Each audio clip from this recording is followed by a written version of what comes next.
Okay. Pnawn da. Croeso I bawb. Good afternoon. A warm welcome to everyone for this planning committee meeting being held on the 8th of September 2021. I will just hand over for the declarations of interest, and then we'll go into all the other business for the day. So I'll just hand over to our legal officer, Tim Dillon. Diolch. Pnawn da, members. Good afternoon, members. Members will be aware of the requirement under the Council's Code of Conduct to declare any personal or prejudicial interest in respect of any business to be considered at today's meeting.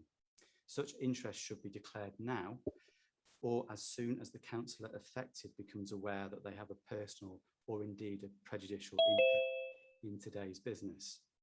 All members declaring an interest are required to state clearly what the interest is and to advise whether it is a personal interest or indeed a personal and prejudicial interest as defined in the Code of Conduct.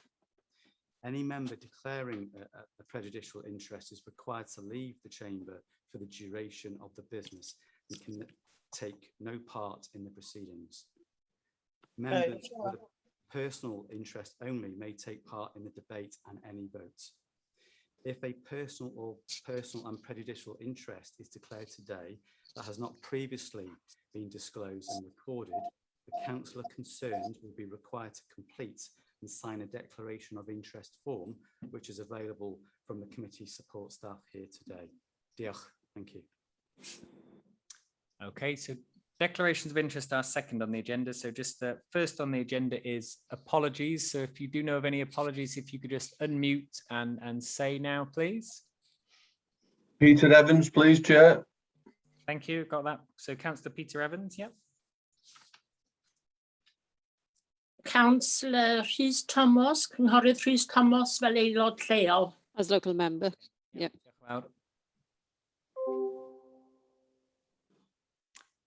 Okay, wonderful. So we'll move on to agenda item 2, which is declarations of interest. And I think there are a couple of us that have those. So again, if you want to unmute and say if you have a declaration of interest. Chair, I do. Hugh Hilda, Chair. Okay. I declare a personal interest in the PENDORLAN. I know both parties. Okay, I think as you're not a voting member, I don't think you have to fill in a slip, but thanks for letting us know. Always useful. I'll declare a personal interest in the one agenda item number 5. Purely because I haven't for a few years, but I used to play cricket for Denbigh Cricket Club, and that is part of the application. So it's a personal interest, but nothing more than that. So I will declare that for agenda item 5. Anyone else? Chairman. Chair. Hi, yeah, Hugh Evans, leader. Yeah, I'd like to declare a personal interest, please, in the Denbigh Hospital, and also a personal interest in Queen's as well, please. Okay, diolch yn fawr. Thank you.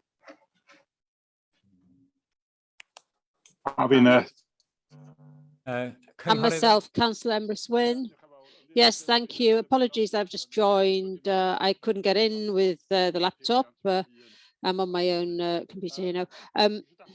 I just want to express declare my interest in two items. The first one, I can't remember the numbers. I'm waiting for the agenda to come up on this iPad in a moment. But the application for PENDORLAN, prejudicial interest there. Oh, he's gone on mute. Emrys, you're on mute. He's on mute. Okay, your audio's cut off, Emrys. I know that you have a personal and prejudicial interest in agenda item 6, so that is fine. We've got that one. You've got another one, which we will come back to later. Oh, yeah, we got Chairman, it. yes. Yes, I don't know what happened there. Okay, go on, Emrys. Go on, Emrys, go. Okay. Prejudicial interest with the PENDORLAN application. That house backs onto my home, and the development does affect our property as well. So that's with a prejudicial interest. North Wales Hospital is just that it's personal interest there, as my daughter is one of the best friends with the family who has this planning application. Right, thank you. I've got a few more hands up. I've got Councillor Joan Butterfield. Thank you, Chair. I'd like to declare a personal interest on the Queen's Market site. Okay, can you just tell us as a member of the committee, you do need to just tell us the nature of your I'm on the Queen's board. Thank you. Councillor Prendergast. Thank you, Chair. I have an interest in number 10, the former Sun Centre site, as a director of Denbighshire Leisure. Thank you. Is that just a personal interest? Just a personal interest, yes, Chair. Thank you. Councillor Tony Thomas. Yeah, not a personal interest. We've just finished another meeting actually, and Ron Jones is having trouble on his iPad, so we're both on the same laptop at the moment, Joe. Okay. Okay, thank you.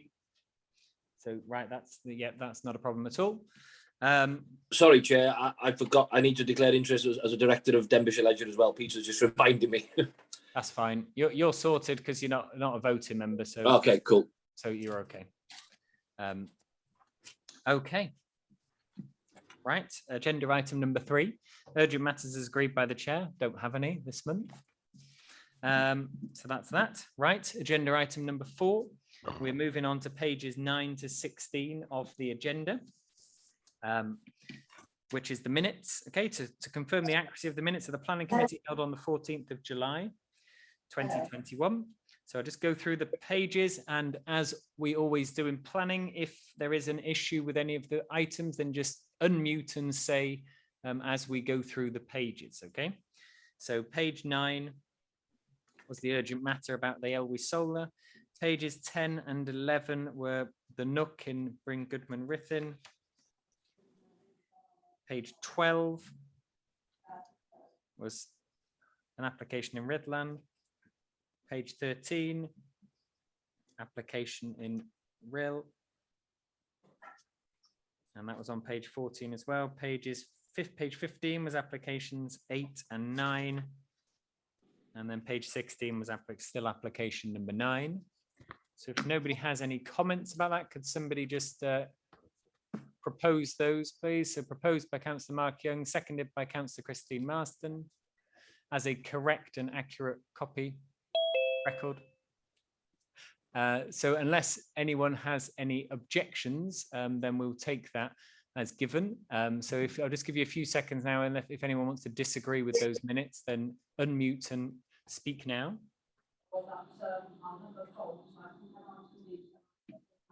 Okay, fantastic. So just direct you now to the blue sheets that came through yesterday evening. You will have had an email from Judith Williams. It will have said the late reps. So that will obviously have the running order of the day. Yeah. As you can see, the running order of the day is slightly different. And we have got quite a full agenda today. So again, just like to ask you to remember, members, you know, when you do speak, to try to only speak on one occasion and for a maximum of 5 minutes. And obviously to not repeat anything. I don't want to stifle any debate, but we obviously want just to make sure that the later items, when we're getting a bit tireder, get the full treatment they deserve as well, and that we don't rush through anything because we've spent ages on items that we could have spent less time on. Okay. So the first item that we're going to go into is item number 6, okay, which is on page 111 of our reports. And the ward is Ruthin. The ward members are Councillors Bobby Feely, Councillor Emily Swin, and Councillor Hugh Hilditch Roberts. The application number is 02/2021/0327/PF. The proposal is the erection of extensions and alterations to dwelling, including construction of retaining walls, block wall and excavation works to form a level front parking area, including removal of front hedge, and it's partly retrospective. The location is PENDORLAN, LLANFAIR Road, RUTHIN. And as you will see, we do have speakers on this item. Can I come in, Chair, please? Oh, yeah. Yeah, sorry. Am I going to be taken off the meeting virtually, or do I need to do it physically myself physically? Rodri will put you off into a waiting room now. Very well. Okay. Diolch yn fawr. Diolch yn fawr. Sorry, Emrys, so we should have sorted that out. It was my fault. Okay. So we have public speakers. The officer recommendation is to grant. We have a public speaker against and a public speaker for. And as usual, the public speaker against goes first. Okay, so I'd like to welcome Alan Jones. You will have 3 minutes to address the committee. So once you've started speaking, we will time the 3 minutes and then you will need to stop, okay? Unless there's any technical issues. Okay, so whenever you're ready, you can address the committee. Good afternoon. Thank you for the opportunity to address the Planning Committee. We live at Bryn Celyn, the bungalow next door to PENDORLAN. We continue to have 3 main concerns with regards to the planning application, which are as follows. Number 1, loss of light and overshadowing. The proposed 2-storey site very close to our boundary and property. The plans clearly shows how the extension will tower over our bungalow, causing overshadowing and loss of light to our main bedroom window. This is very concerning as it's the only source of natural light to that bedroom. Number 2, the extension is projecting out at the front. The same 2-storey extension is proposed to come out 1.7 metres further than the existing property. The council's planning guidance confirms that such extension should not normally project excessively in front of the existing building unless they repeat existing patterns of development. The new first floor window in this extension will undoubtedly overlook the majority of our main private garden. And we are concerned that the proposed 2-storey extension can only have an overbearing effect on our property and main private garden area. Number 3 is loss of privacy. As the 2-storey extension comes so close to our boundary, it will significantly affect our privacy going forward if approved. We cannot agree with the section of the report which states that the front elevation window of the 2-storey extension would not have an unacceptable impact on our amenity in our garden area. In the 14 years we have lived here, we have never felt overlooked in our garden, as the nearest first floor window of a habitable room at the front of PENDORLAN is at least 14 metres away from our boundary. It has therefore never been an issue until now. The front of the extension comes out much further than the existing property and will be in our line of sight from our back door, patio and main garden area. The new first floor window will be approximately 4 metres from our boundary and can only result in the loss of privacy to our garden, which is used extensively by our family. We therefore feel strongly that the aspect of the report, that aspect of the report is incorrect and this issue should be addressed again. With the above in mind, these are the 2 things that would be acceptable to us. Moving the 2-storey extension an additional 2 metres further away from the boundary between our property and next door. This would lessen the overbearing effect that the 2-storey extension would have on our bungalow and also probably alleviate the need for any party wall agreement between ourselves and next door going forward. Move the front of the 2-storey extension back to be flush with the front of the existing building, 1.7 metres as previously mentioned. This would ensure that our privacy, especially in our main garden, is kept as much as possible. The design of the front elevation window in the extension also needs to be addressed to prevent our privacy from being lost. We feel very strongly that the revised plan should not be approved as they stand, as doing so will cause harm and will therefore be to the detriment of our property. Diolch am wrando. Thank you for listening. Okay, diolch yn fawr, thank you. Okay, we have a public speaker for, Catrin Thomas.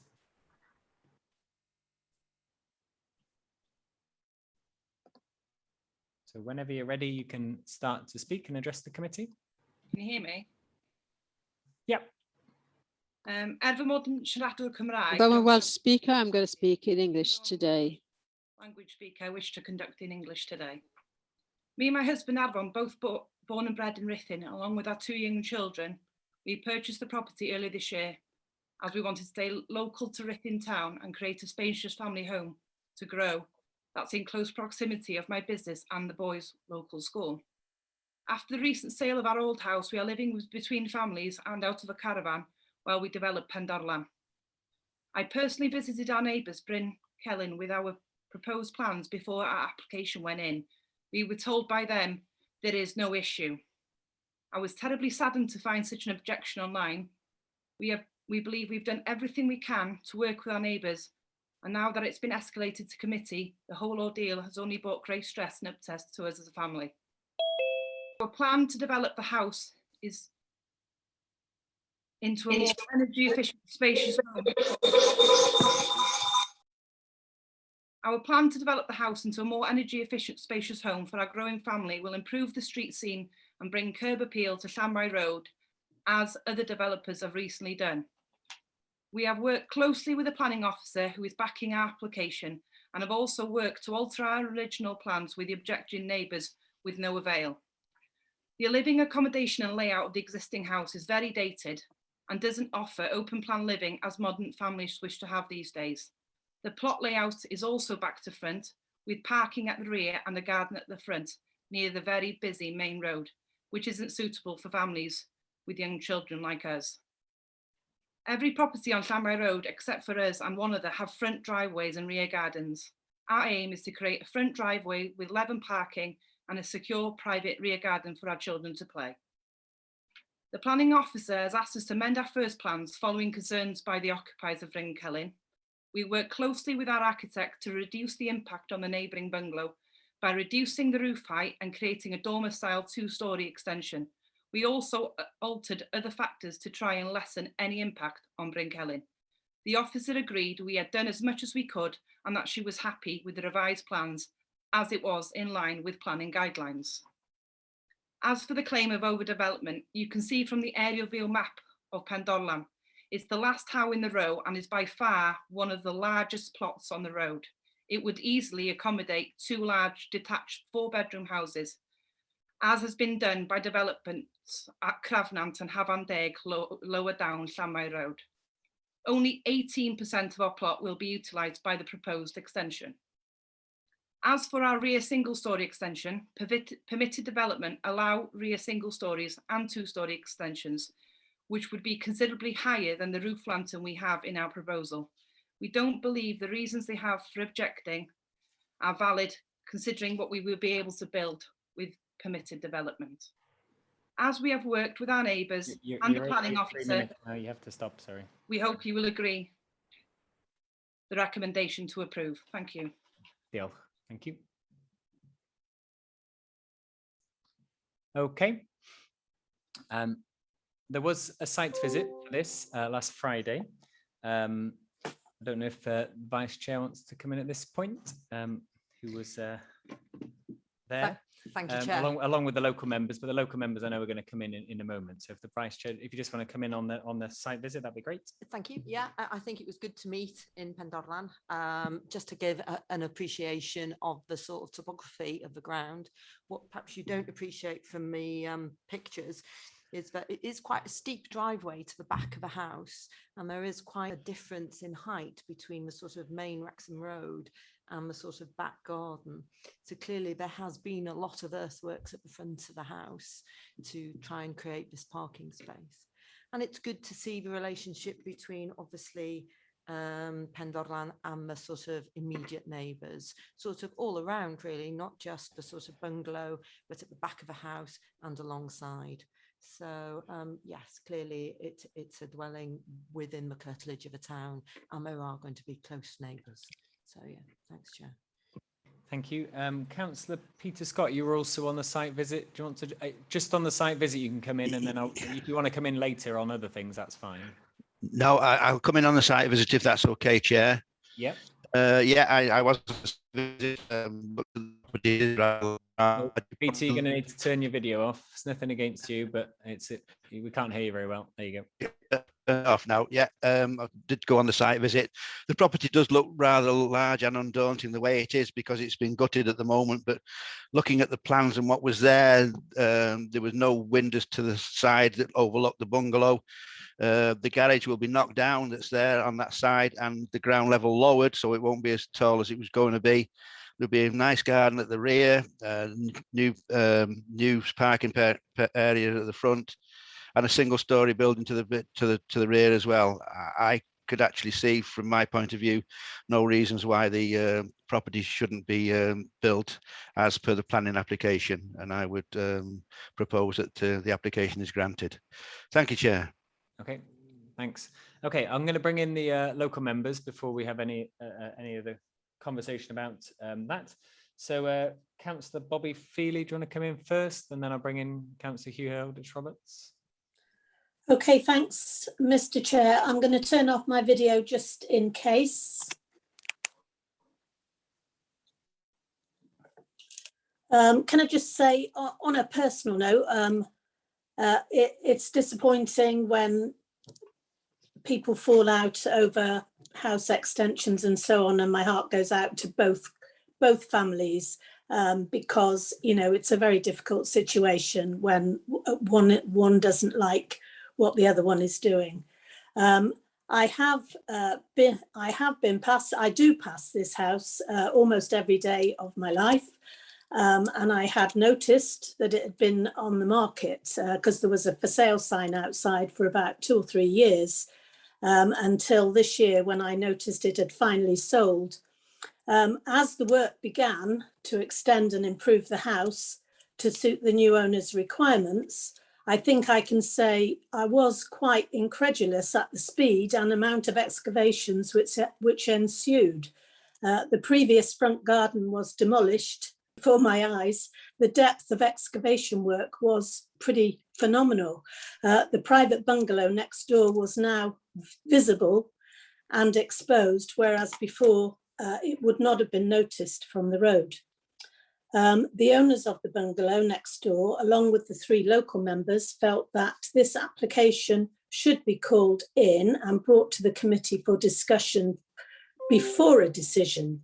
And I am very grateful to the members of the planning committee and the planning officer for taking the time to come and see the site for themselves.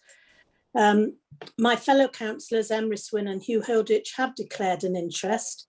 Emrys because his own property is so close in proximity to the garden of PENDORLAN, and Hugh because of his friendship with both property owners.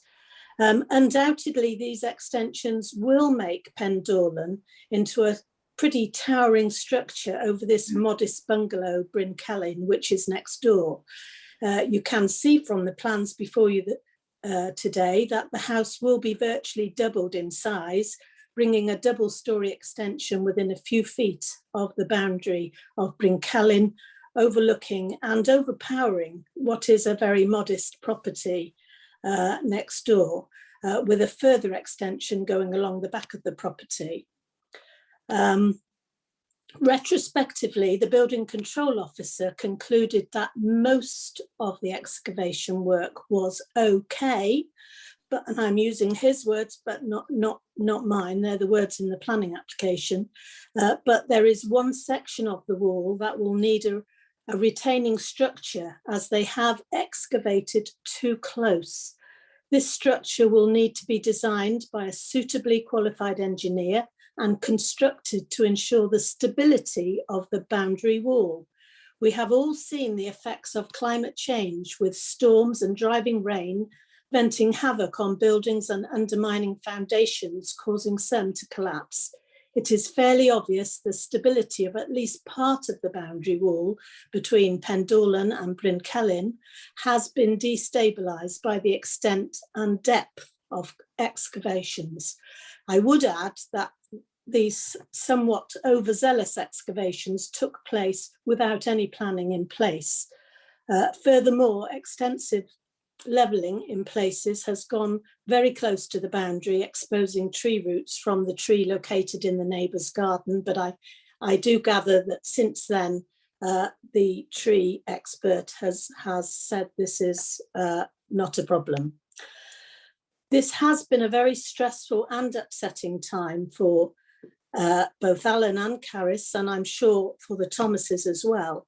But the neighbours have resided resided peacefully and happily at Brinkellan for some 14 years. And I think it's true to say if this had been a more modest extension, there would have been no problems or objections. But the extent of the building works next door have been hard to bear. It is appreciated that the extension will take place, but can we please find a way to compromise on the main objections highlighted by Alan in his summary, with the loss of light and overshadowing the bedroom and the garden, the extension projecting out at the front further than currently, and the loss of privacy with the two-storey extension being too close to the boundary. Also, I would like to ensure and have reassurance from the planning officers that the dangerously deep and close excavation work needs to be done first and foremost before anything else. Thank you for letting me speak, Mr. Chairman. Thank you very much. Councillor Hugh Hilditch Roberts. Thank you, Chair. Well, as I said, because I've known both parties, and I've worked quite closely with both parties to try and get a solution on this. It is unfortunate that we're in this situation, and I think that the information is in front of the committee, and I think you have to take that decision today. And I don't really have. I'm not supporting either application. I am keeping neutral on this. Because I don't want to get into a dogfight. So that's all from me. Makes a change, I know, but that's all from me. Yeah, no, that's fine. Pop yourself on mute and listen away. Okay, members of the committee, obviously, just going back to what Peter Scott said. Peter, do you want to just come back in, because you did mention that you were happy to propose something. So do you want to come in and just do that? I didn't want to then get that seconded or anything before the local members had come in, but if you want to just reiterate. Yes, as I said, Chair, I on the site visit, I couldn't see anything until I think there's some conditions on the property which are already there, aren't they? I can't honestly remember, and I can't get on my iPad to find out where they are, Chair. I'm very sorry, but I was happy to propose the development as recommended by the planning officers. Okay, do we have a seconder for that? Just before then, Chair, if I may, but Peter, would you take on board Councillor Feely's comments about the progress of work? Yeah, certainly, Councillor Young. Yes, anything that helps with health and safety is fine. Yeah, I'm happy. I wish I'd have heard this on the site visit on last Friday, but never mind. There we go. Thank you. So, Chair and officers, can we include the feedback from Councillor Feely, if possible, please? Yeah. It would be good, Mark, if I could get an answer for the officers on some of the questions that I posed. That's fine. I'm just going by what I'm doing at the moment, and I need a seconder first, and then we can move on. That the seconder doesn't then close the debate. We can then start having, so Councillor Christine Marston has seconded it. We can have a big long debate on it now. That's not a problem at all. We're just getting to the point where we needed that. Obviously, what I can see, I've got my iPad open as well. I can see all your hands up, so you can use the hands up tool. That is not a problem, and I can see it. It comes up on the top, so that's the best thing to do for if you do want to speak for today's meeting, please. Do officers want to come back in on the points that Councillor Feely did raise? Thank you, Chair. Yeah, I think really focusing on the retaining wall, it's sort of a matter of a fact that this is something that's controlled by building control, and that ultimately the responsibility does lie with the developer. But if there is to be further development in that area that may have a visual appearance, we could consider putting a condition on saying details of the retaining walls to be submitted, agreed and implemented. And we could establish a time frame at that point if you wish. So that is an option open to you.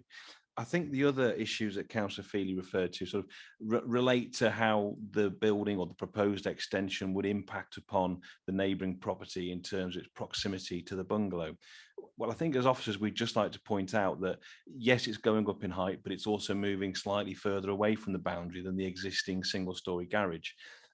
In terms of loss of privacy, again, a lot of the guidance that we have sort of shows that it's a first floor window looking towards habitable room windows, such as another bedroom or a lounge or a kitchen. In this instance, the first floor window at the front elevation, well, that overlooks the rear garden of the neighbouring bungalow. There's nothing in our guidance that says that that's unacceptable. I mean, I think you only have to look around any sort of urban area, and every garden pretty much has got someone's first floor window overlooking their garden. So it's not that unreasonable. But I think the issue we have here is one of sympathy with the neighbour. He's never had that experience in that property to date. So that's obviously where, you know, concerns coming from. But taking a step away from that, purely from a planning view, having a first floor bedroom window overlooking a garden, that's a relatively normal situation to occur. So officers conclude that there isn't an unacceptable impact. Yes, there's an impact, but it's not unacceptable. Thank you very much, Chair. Thank you. Okay, I haven't got any other, oh, yeah, Councillor Mervyn Parry.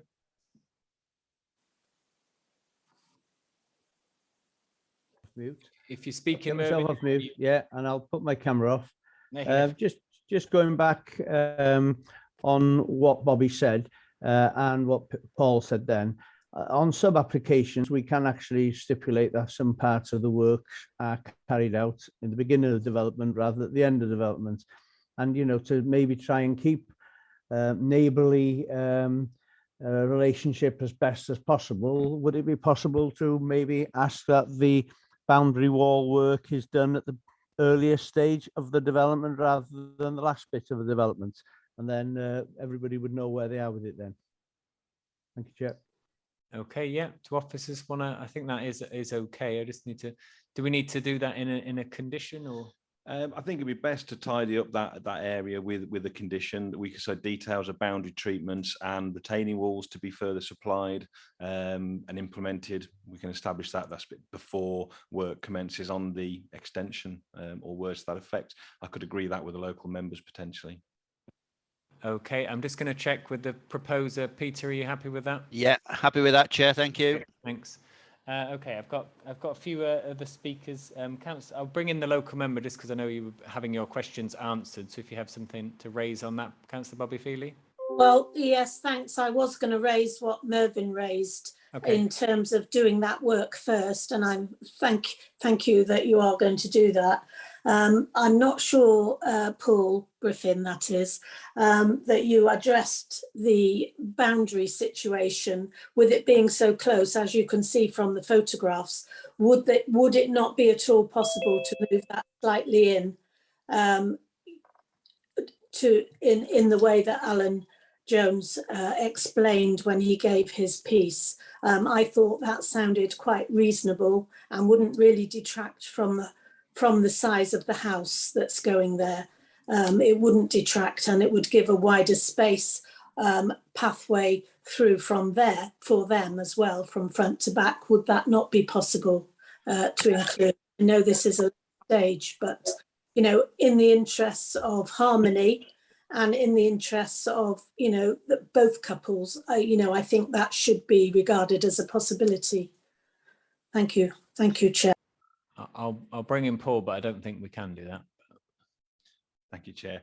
Yeah, Councillor Feely, you know, I think the issue here is what's in front of us acceptable or not? You know, if we had an applicant that was saying, yeah, fine, I'll do it, they would do it. The reality is they've got put a scheme in that they want. Officers have assessed that and said, well, there's no reason for us to ask for that to be amended in planning terms. You know, that proximity, if it was too close and we felt it was harmful to the amenity of the neighbouring property, clearly we'd either be refusing or asking for that amendment. But I don't think at this point we should be considering changing the design or waiting. I don't think it's really possible at this point. Thank you, Chair. No, thank you. Councillor Ann Davis. You're on mute, Ann. Okay. Because of the close proximity to the neighbouring property, could any of the windows be frosted glass? Could that be a condition that's been added?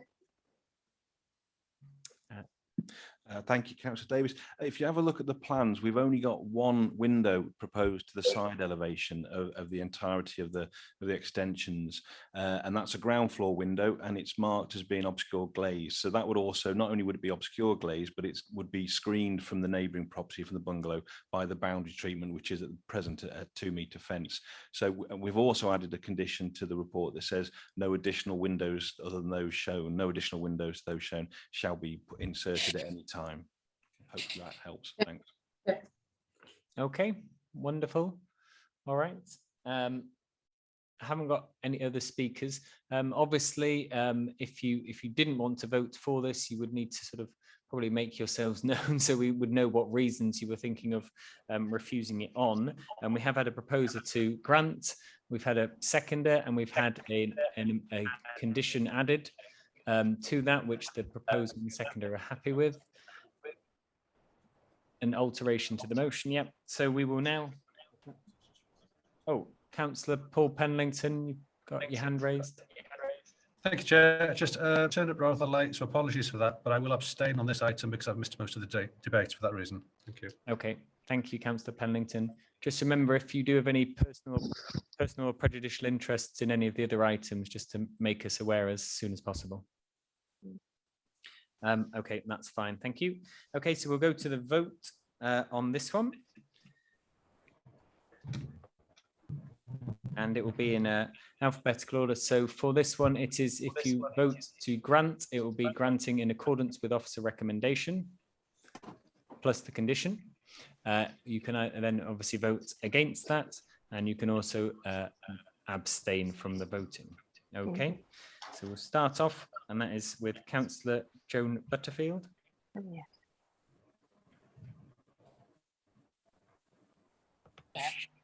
I'm in favour of grant.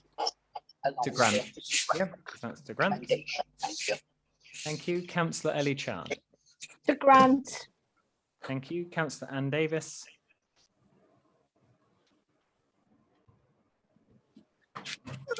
For. Thank you, Anne. For Councillor Alan Hughes. Yeah, grant, forward. Yeah. Thank you. Councillor Brian Jones. Grant. Oof, that sounded very you got echoey. Some thing on the background there, some background noise. Sounded like it was coming down from the heavens. Okay, Councillor Tina Jones. To grant. Cynghorydd Kensler. Abtal. Abstain. Councillor Christine Marston. To grant. Councillor Melvin Mile. Grant. Councillor Bob Murray. Grant. Councillor Mervyn Parry. Grant. Councillor Paul Penlington is going to abstain. Councillor Pete Prendergast. Grant. Councillor Peter Scott. Grant. Councillor Tony Thomas. Grant. Oh, I forgot to mention that Councillor Julian Thompson Hill did give his apologies a couple of days ago. I forgot to mention that at the start. And Cynghorydd Emrys Wyn is obviously absent. Councillor Joe Welch, myself, Grant, and Councillor Mark Young. Grant. Thank you. Okay, we'll just add all that up.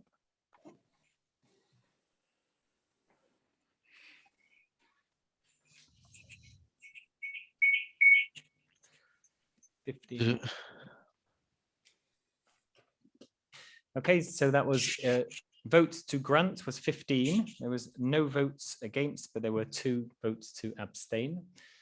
So that was a total number of 17 votes. Therefore, that application has been granted in accordance with officer recommendation with the additional amendment to it. Okay, so we are going to move on to, again, we're going in the order of the public speaker items. So this is agenda item 8. We're moving on to now, which is page 171 of our reports. Is Emrys back in, Chair? Yeah, Rodri's on the ball more than That's me. Okay. Yeah, we'll just wait for Emrys to come back in. Is he in? Okay, perfect. Okay, so this is agenda item number 8. on page 171 of our reports, the ward is RHYL South East. The ward members are Councillors Brian Blakely, Councillor Brian Jones, Councillor Cheryl Williams. The application number is 45/2020/0844/PF. The proposal is the alteration and adaptation of existing nursing home to include extension of 2 additional bedrooms on the first floor, 2 fire escape stair enclosures and entrance canopy. The location is Sandy Lodge, 83 DYSERTH Road, RHYL, LL18 4DT. And I'll just bring in Councillor Brian Jones. Well, thank you, Chair. Hopefully I don't sound like I'm speaking from heaven still. No, you still do, actually. Do I? It's fine. We can hear you. We can hear you loud and clear. It's fine. Right, I'll be very brief, very brief. I would like to propose a deferral yet again on this application. Members will be aware we deferred it at the last planning meeting in respect of holding a site visit. That site visit hasn't taken place, and so my deferral proposal today is that the site visit does take place, and that is the reason for proposing this deferral. Okay, thank you. Do we have a seconder for that? Councillor Ann Davis is seconding that. I'm Okay. happy to second that on the basis that we do need another site meeting, please. Yep, that's fine. We will go to the vote on it. As always, we don't have a discussion on a deferral. Okay, you've been the reasons have been outlined by the councillor, and that's all we need. There's not going to be any discussion on the merits of the application or why it's been deferred more than once or anything like that. Okay, so we will go to the vote on this. Yes. For this one, Excuse me, Chair. Can I have a response from the officers, please, on my proposal to defer? yeah, no problem. I'll bring in Paul. Accept the vote. Good afternoon, everybody. Yeah, in relation to Councillor Jones's proposal to defer, obviously the chair has explained we do now have to go to the vote on that. So I'm perfectly happy for the item to go to the vote, and we'll see where we go from there. Obviously, if the vote to defer is approved, then we will arrange the site visit as Councillor Jones has requested. If it isn't, then we obviously go into the debate for the application. Thank you, Chair. Thank you. Okay, so again, for this one, it's going to be 4 if you want to go for the deferral, okay? Because that's the proposal that we have had. So 4 will be for deferral, against will be against deferral, and abstain is you do not want to take part in this vote. So just make that really, really clear. So 4 is for the deferral, not to be heard today, to have the site visit, and against is obviously to hear the case today. Okay, so Councillor Joan Butterfield.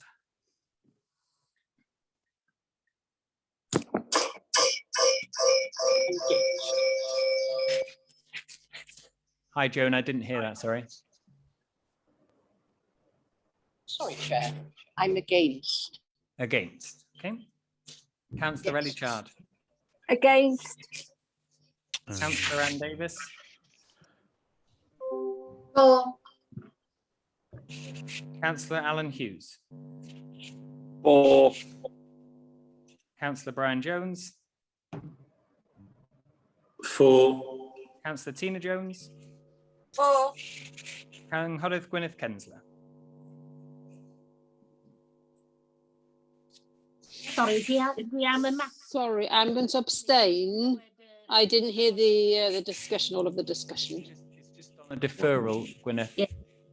So but I didn't. I had people coming to the door, so I didn't. Okay. Wasn't. Matt, you're abstaining. Okay. Yeah.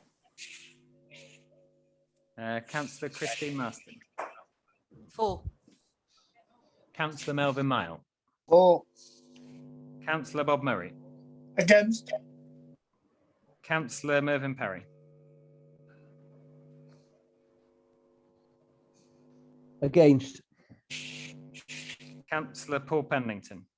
Against. Councillor Pete Prendergast. Against. Councillor Peter Scott. For. Councillor Tony Thomas. For. Cynghorydd no, it's Councillor Joe Welch. I am against. Councillor Cynghorydd Emrys Wyn. The Emrys Wyn.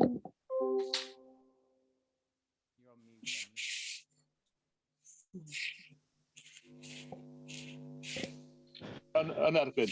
Against. And Councillor Mark Young. Against. Okay, we have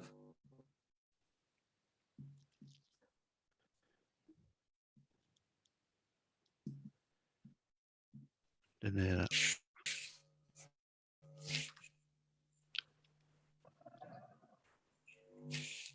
Okay, we have for deferral, we have 8 votes. Against deferral, we have 9 votes. And we have 1 abstain. Therefore, that deferral has not been granted. And therefore, the application will be heard today. So we have public speakers on this. The officer recommendation is to grant.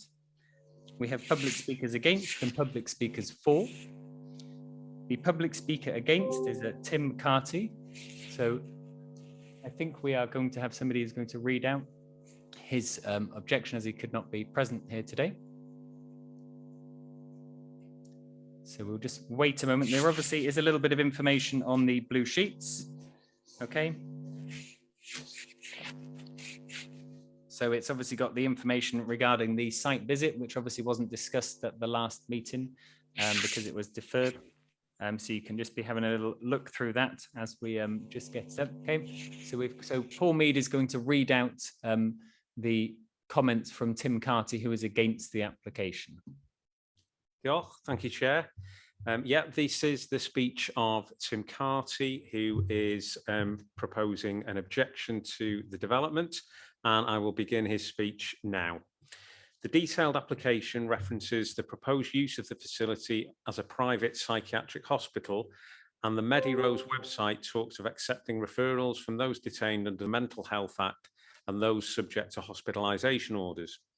Those opposed to the application have been accused of having an issue with mental health provision. The opposite is true. It is exactly because we care about the appropriate provision for those with mental health issues that we oppose this location. The applicant is unable to specify that the unit would be classified as secure, as that would suggest a change of use application. So there is no guarantee that the facility would be secure. The next section is entitled Overdevelopment.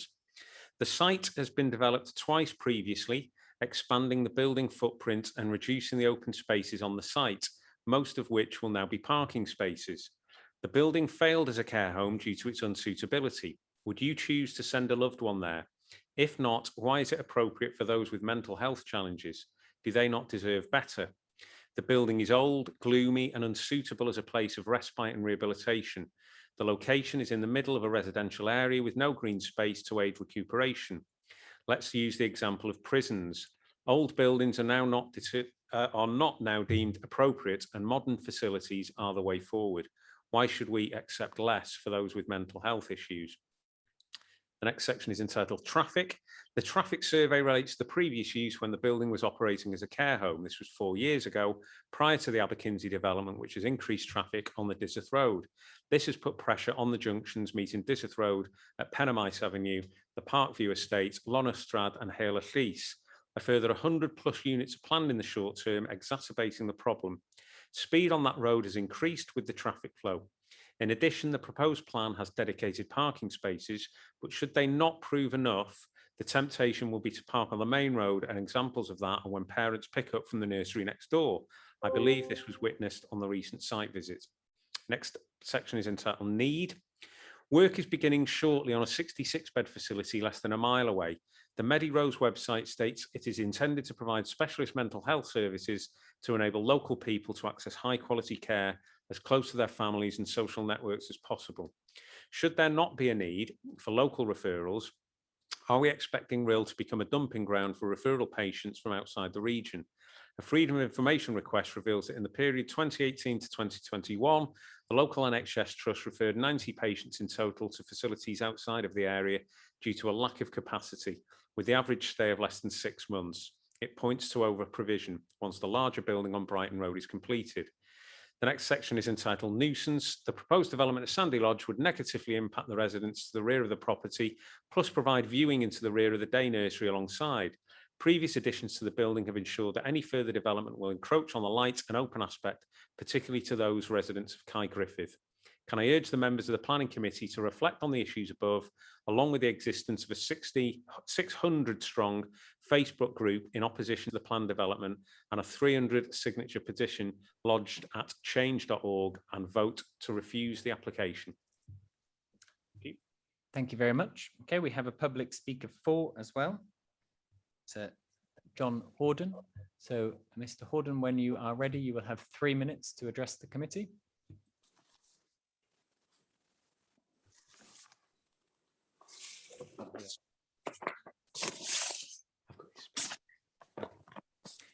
Okay, so I think Paul's going to read out this one as well. Okay, thank you, Chair. I will. This is from a Mr. John Horden, who's the agent for the applicant on this planning application. This is obviously in support of the proposal, and I'll begin the speech now. Thank you, Mr. Chairman. I am John Horden from JPH Architects, and I'm the project architect for the application. As you will see from the case officer's report, the application is for simple alterations and adaptations and a 2-bedroom extension to the existing main nursing home building.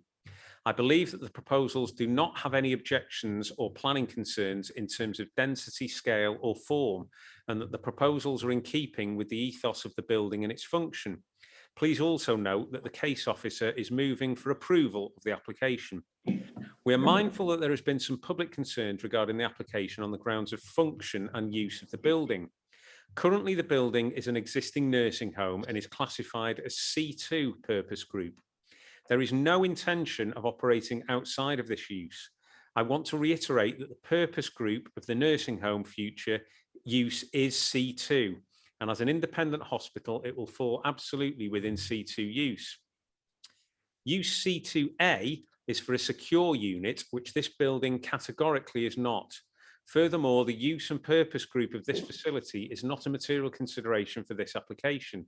You are simply determining an application for a 2-bedroom extension, enclosures for 2 fire escape staircases and porch to the principal entrance to the home. I therefore urge you to approve this application presented before you. If the application does not receive full planning approval at this meeting, the client will be making an appeal and will be applying for costs. Many thanks, John P. Horden. Thank you, Chair. Okay, thank you very much. Okay, this was subject to a site visit in July. So anyone, if anyone, not the local members, but anyone who was on the site visit, if they wanted to comment on purely on the site visit, don't really want any recommendations now or any going into any speech about your opinions on it, just about the site visit. I've got Councillor Ellie Chard. Do you want to speak about the site visit? Unmute, Ellie. For everybody's information, I was very pleased going around the grounds, which I had been before, because over the last 30 years, I've delivered letters and things to the nursing home. And I just felt that it was going to be a good alteration to and You're breaking up a bit, Ellie. I was very pleased to represent the group and seeing the proposed alterations, because I did walk around circumference of the grounds and the back garden, which was beautiful. And yeah, I think it was a safe place to have this alteration. Okay. Thank you. Councillor Paul Pennington, you were at the site visit as well, if you want to. Yes, thank you, Chair. I'll agree with Ellie, really. We had a good walk around, we had a look at everything. We looked at what will actually be done to the building. And a building this size is actually a fairly minor alteration. And in fact, there's 2 large fire escapes that exist already, which are going to be boxed off, which I would have thought would be of benefit to any local people, because they won't have to look at the fire escapes anymore. The 2 extra bedrooms are in a sort of recess in the middle of the building, so they won't make any great difference to the aspect of the building to anybody in the surrounds. And I doubt if you could actually see very much of it from the local people. I can't see any reason on planning grounds whatsoever to turn this down. Thank you. Councillor Anne Davis, you were also on the site visit. Do you want to comment? Yeah, I was the site meetings, and what I observed was the close proximity of the property next door. And it's not just a family that live next door, there's a multiple apartments there. So it's going to affect a lot of people, definitely over intensification of the area, in my view. I mean, many years ago, we moved away from these institutional type large buildings, and here we are going backwards. The gardens, in my opinion, will not provide the recreational space that these people need for their well-being. They're going to be trapped inside. They can't walk very far because the pavements are quite narrow in that area. And what I did observe outside the building as well was a large amount of what appeared to be asbestos. I'd like to make that point. Thank you very much, Mr. Chairman. Okay, thank you. All right. So we'll go to. Oh, we'll just have the vice chair as well. She was on the site visit as well. Sorry, Just yes, we got I the did full attend. lot. I did attend the site visit. What I do want to draw attention to committee members is the close proximity of a day nursery, which is immediately, as you look at the map, Sandy Lodge, and then the next building to it is a day nursery, obviously with small children. I just want to put me on throat here, but I'm going to say it anyway. Thank you. Okay, so we'll bring in the local members. So bring in the local member who is a planning committee member first, which is Councillor Brian Jones. And then if Councillor Brian Blakely or Councillor Cheryl Williams want to come in after that, they are welcome to do so. Okay, so Councillor Brian Jones. Yeah, thank you, Chair. I think we heard a pretty powerful reading from the local person, Tidcarty, by Paul Mead. I will obviously stick to pure planning reasons here. I'm actually obviously going to propose that we refuse this application on the basis of the existing building. It's been overdeveloped as it is. There's been too much development on that site previously to this development this proposal application coming along. If you stand at the rear of the buildings at Caergryvid, where the site visit was requested, that really focuses you in that the site has been overdeveloped. So I hope Mr. Pepin's making a note here that one of my reasons for turning this application down is that this application will just add to what already is too much overdevelopment of that site. The traffic implications are another reason why. The last surveys were done some time ago, and certainly before taking in account of the extra developments at Aberkinsey that are coming along, and probably extra developments further up the road at Mindale. Once again, we look at planning applications, planning meetings, and we don't look at the bigger picture, what's going to happen and what's going to affect it. There certainly isn't a need for it, and that is a partial planning reason to refuse it as well. There's other facilities less than a mile away, and we need good, proper facilities.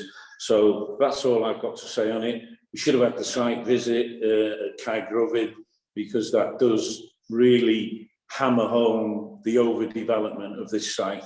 Thank you, Chair. Okay, thank you. Just before I bring in the officers, so there's a couple of reasons there. I'll just ask for, will somebody second that proposal? I'll second it, Chair. Peter. Thank you, Councillor. What's Ellie got a hand up for? What's Ellie got a hand up for? Brian, I can hear you. Ellie can have a hand up if she wants. I'll just Chair, I had my hand up as well, simply because I didn't realise, but I have a personal interest in John Horn. I know him. He used to be an ex-city councillor. That's all. I just wanted to state that as well while I'm here. Thank you. Yeah, no, that's exactly right. As soon as you become aware of it, then you just make sure you're aware. So that's a personal interest. That's fine. Just make sure you fill in the form. Thank you. So I'm just going to bring in Paul Mead with regards to those reasons. Thank you, Chair. Yeah, it's just really important for members of Planning Committee to focus their mind on the description of the proposal before them, really, in relation to the alterations that are being made to the building. I know issues have been raised there around sort of need and traffic implications, etc. I think if you were wanting to focus any potential reasons for refusal, the two words that I heard Councillor Jones say there around over-intensification, over-development of the site, their material planning considerations, impact on neighbouring properties, that's a material planning consideration as well. I think factually the building is being enlarged and altered, but the use isn't changing as part of this planning application. So we can't look at the use, the need for the use, the acceptability of the facilities, anything that sort of Councillor Ann Davis raised there around people not having enough space, etc. The use isn't being assessed as part of this application. You need to focus on the extension that's being proposed at the rear, the enclosure of the staircases and the proposed porch at the front. It's reasonable to suggest that because of those extensions that could constitute overdevelopment, and it's reasonable to suggest that those extensions may have an impact on the neighbours. They're things that you can focus on. Obviously, officers have assessed this application on that basis. We did carry out a site visit as well as a group of members in relation, and we went right round the building. So we had to focus on the impact of those extensions in relation to our assessment. And clearly from your officer report, we're saying that those extensions are acceptable in planning terms. Thank you, Chair. Thank you very much. Yeah, and just with regards to traffic, that's an acceptable, because I know Brian did mention that one. So just what's officers' comments on the traffic? Yeah, I mean, I think we've got to be careful on that really, because the proposal isn't to sort of change the use of the building. The issue that you've got to focus on is in relation to the extensions that are being proposed. There is a 2-bed extension proposed at the rear. So again, you could use an argument, I guess, that if there's an additional 2 people that might be staying in those bedrooms, does that tip the balance in terms of the highway impacts locally? Based on this slight enlargement to the building, but I think overdevelopment and impact on neighbours is a much safer bet in terms of any potential concerns. Thank you. Yes, so Councillor Brian Jones, just so we're really clear, so then when we go to any other debate and people are speaking, you've obviously given clearly the overdevelopment, the over-intensification, that's sort of on neighbours, the impact on neighbours, that's the main reason you've given, and officers are obviously content with that as a reasonable reason. They obviously have concerns over the other ones. Do you want to just stick with that one reason, or do you want to? Well, if it's too, I mean, I encapsulated it in one: overdevelopment. I was meaning impact on neighbours as well. If you want to split that out, Chair, if you want to split that out, we'll be voting on its overdevelopment and it's the impact on the neighbours at the rear, because in my view, there's most definitely an impact on the neighbours at the rear when you view it from their properties. It's overdeveloped as it already is. I've said that. So yeah, they're the 2 reasons, Chair. I'm happy with that. That's great. That's fine. Thank you very much. Okay, so just so we know what we're focusing on really, if anyone else wants to comment. Okay, so we've got a few other speakers, but I'm going to bring in the local members. So Councillor Brian Blakely, do you want to come in first? Yes, thank you, Chair. Yes, I've heard all that's been going on. I've been to the original site meeting. I've spoken to local residents. The planning application, as I see it, is for 2 bedrooms. The fire escapes are already there to being enclosed. I can't see a problem with the actual application itself. I think if it was to go to any normal building, it would have gone through. The problem as I see it is our local residents are fearful of what might happen within that building once this application, if it went through, it might be changed from C2 to C2A. Comments from our planning officers where they read out the letter from the applicant says that it will stay C2. Hopefully it will. I totally understand where our residents are coming from, and it does worry me a great deal.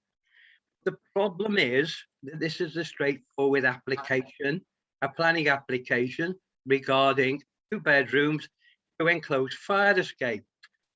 as a planning application, I can't see a problem with that. At the end of the day, there has been a problem in the past to do with residents at the rear of this. Noise. Had one complaint many years ago of a lady screaming, and that was rectified. The road problems we have, yes, there has been major problems on Desert Road. We have the Aberkinsey site, as you gather, but that is being sorted out with the new exit entrance at Road Egg. I find it very, very difficult here. I'm trying to represent the residents. I understand where they're coming from, but at the end of the day, I feel that if this application goes through, the argument then is with Healthcare Wales or with the Welsh Assembly Government as to the use of the building. I'm going to leave it at that, Chair. As I say, I haven't got a problem with the actual application. I do worry for my residents. I do worry, you know, something might happen in the future as regards use of the building inside.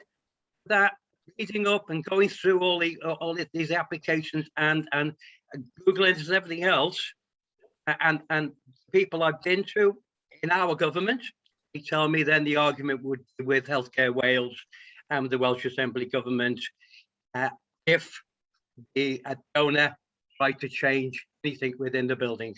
Thank you, Chair. Thank you. Yeah, no, that's very, very clear that you know, we totally understand the residents, but it's not for today in terms of the planning meeting is the point of what you're saying. Yep. Thank you. Councillor Cheryl Williams, are you here? And would you like to speak? Yes, I am here. Can you hear me? Yep. Good. I'm in full agreement with Brian Blakely here. I've also spoken to the residents at the same time.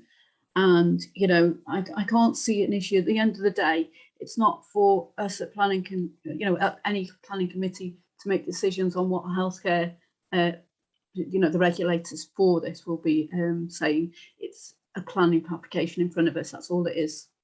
It's you know, for a 2-bedroom extension. I can't see any issue with that, I'm afraid. Thank you.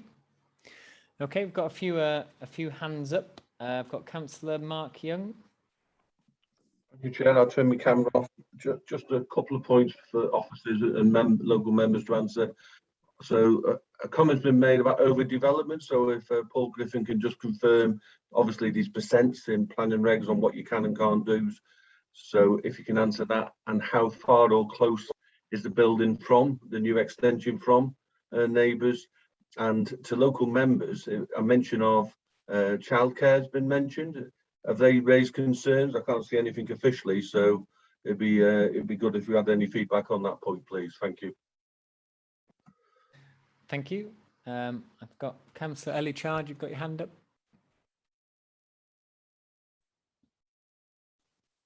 Basically, I was going to propose that we grant, because I've lived in the nursing home. It's been a nursing home for a long time, probably late 80s. And that's all we're looking at today. It's 2 bedrooms and the fire escapes. And if you want to know about the back garden, Mark, from Denbigh, it's a huge back garden. And I mean, over the years, I've been round all these houses and what have you, and looking round the places. It's a huge back garden of Sandy Lodge. And I am proposing that we grant. Okay, thank you. Yeah, that's fine. I can get a seconder for that as well. We don't need to have one, but if there is a seconder, please. Councillor Bob Murray has seconded that. Thank you. Okay. So we've had a proposal to refuse, and we've also had a proposal to grant. We've had the reason, obviously, for the proposal to refuse, and obviously the proposal to grant is just in accordance with officer recommendations, so we don't need to do any more on that. Do officers want to come in? I can see Councillor Brian Jones, you've got your hand up. I'll just let officers come in first, and then you can have the last word before we go to the vote. Thank you, Chair. Yeah, it's just in response to Councillor Young's queries, really. Yeah, I mean, I think the word overdevelopment of a site, you normally use that when you're dealing with sort of residential extensions, and you try and maintain a sort of reasonable percentage of usable garden space for household extensions, etc.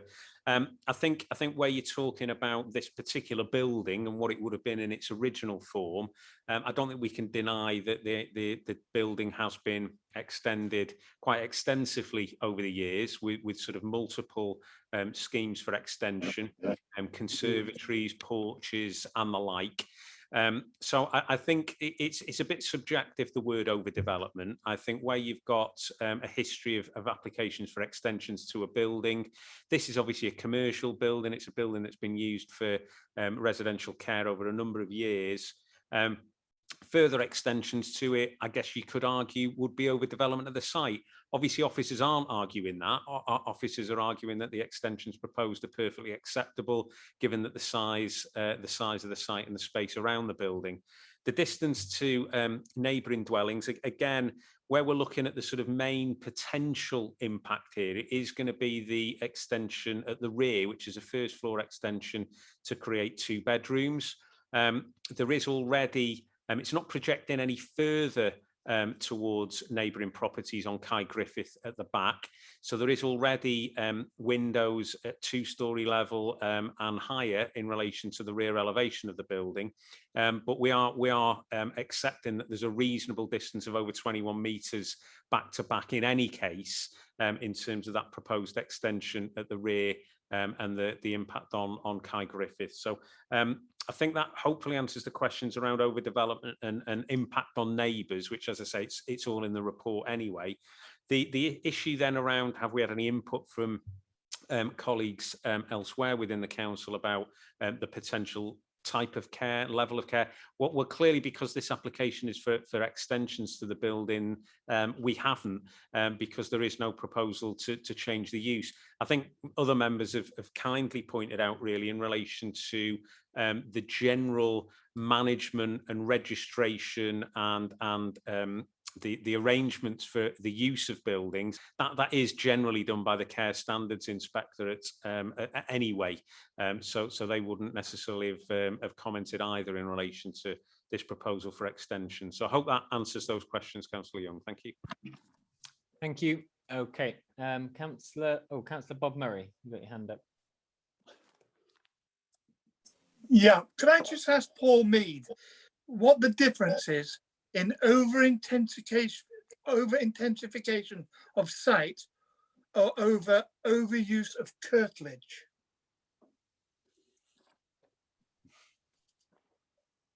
Yeah, okay. I think you're trying to catch me out here today, aren't you, members, in terms of this terminology?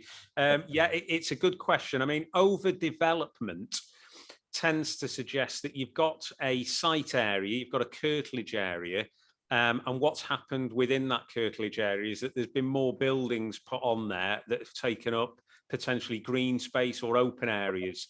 That would look at sort of overdevelopment as such.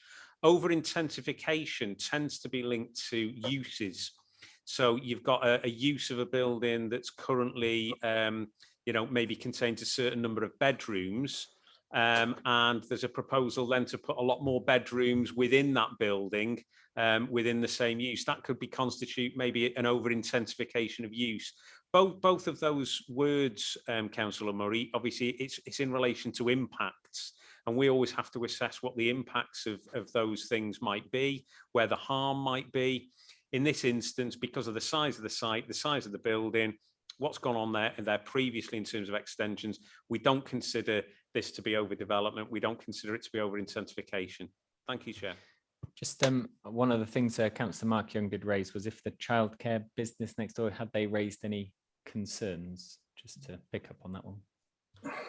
Yeah, thank you, Chair. Yeah, I mean, there has been a number of objections received in relation to this application. However, they've normally been limited to the actual potential use of the building. We haven't really had any objections specifically from the Children's Day Nursery nearby in relation to the extensions to the building. I mean, the most the closest thing that would be happening to the day nursery in terms of the physical alteration to the building will be the enclosure of a currently exposed stairwell. So you could almost argue that people going up and down that stairwell making noise and shouting, it's being mitigated by the enclosure of it. Thank you, Chair. Okay, thank you. I'll bring in this last speaker, the local member, Councillor Brian Jones. Got your hand Yeah, up. thank you, Chair. Just to bring the conversation then back round to the planning elements of it all. We're not interested in all the kerfuffle around the edges. I've had the benefit of looking at the rear of Sandy Lodge from the address where they asked for the site visit. So I'm absolutely convinced that this little extension just adds on top to what should really have not have been passed at previous planning committee meetings. So it is a strong case when you view it from the rear of Sandy Lodge and then properties there. So I wanted to say that, and I would ask the members of the committee to consider that. It is a good reason to refuse this. It should be refused, and I hope they'll support me in what I've proposed. Thank you, Chair.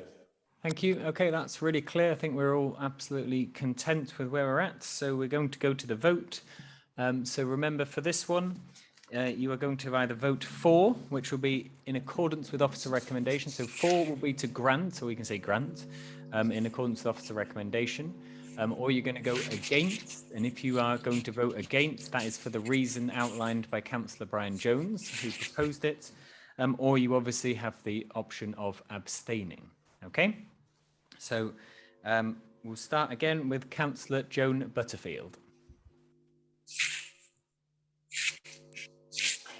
Chair, I'm for this application. For, okay. Councillor Ellie Chard. To grant. Thank you. Councillor Ann Davis. Against. Councillor Alan Hughes. For. Councillor Brian Jones. Against. Councillor Tina Jones. Against. Cynghorydd Gwyneth Kensler. Obliged. For. Councillor Christine Marston. Against. Councillor Melvin Mile. Against. Councillor Bob Murray. For. Councillor Mervyn Parry. For. Councillor Paul Penlington. For. Councillor Pete Prendergast. For. Councillor Peter Scott. Against. Councillor Tony Thomas. Against. Councillor Joe Welch. For. Cynghorydd Emrys Wyn. Obliged. For. And Councillor Mark Young. For. Okay, we'll just count up the votes.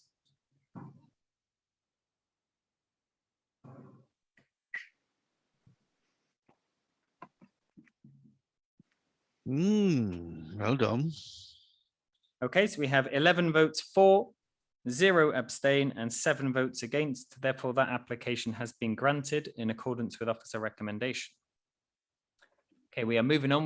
We'll do one more item, and then we'll have a short break because we've got one more public speaker item. Okay, and then we will have a 10-minute break before we get into the Denbigh Hospital and other many applications. Okay, so we've got, this is agenda item, just see where we're at. We're on agenda item 10 now, which is on page 269 of your agenda packs. Give me a moment.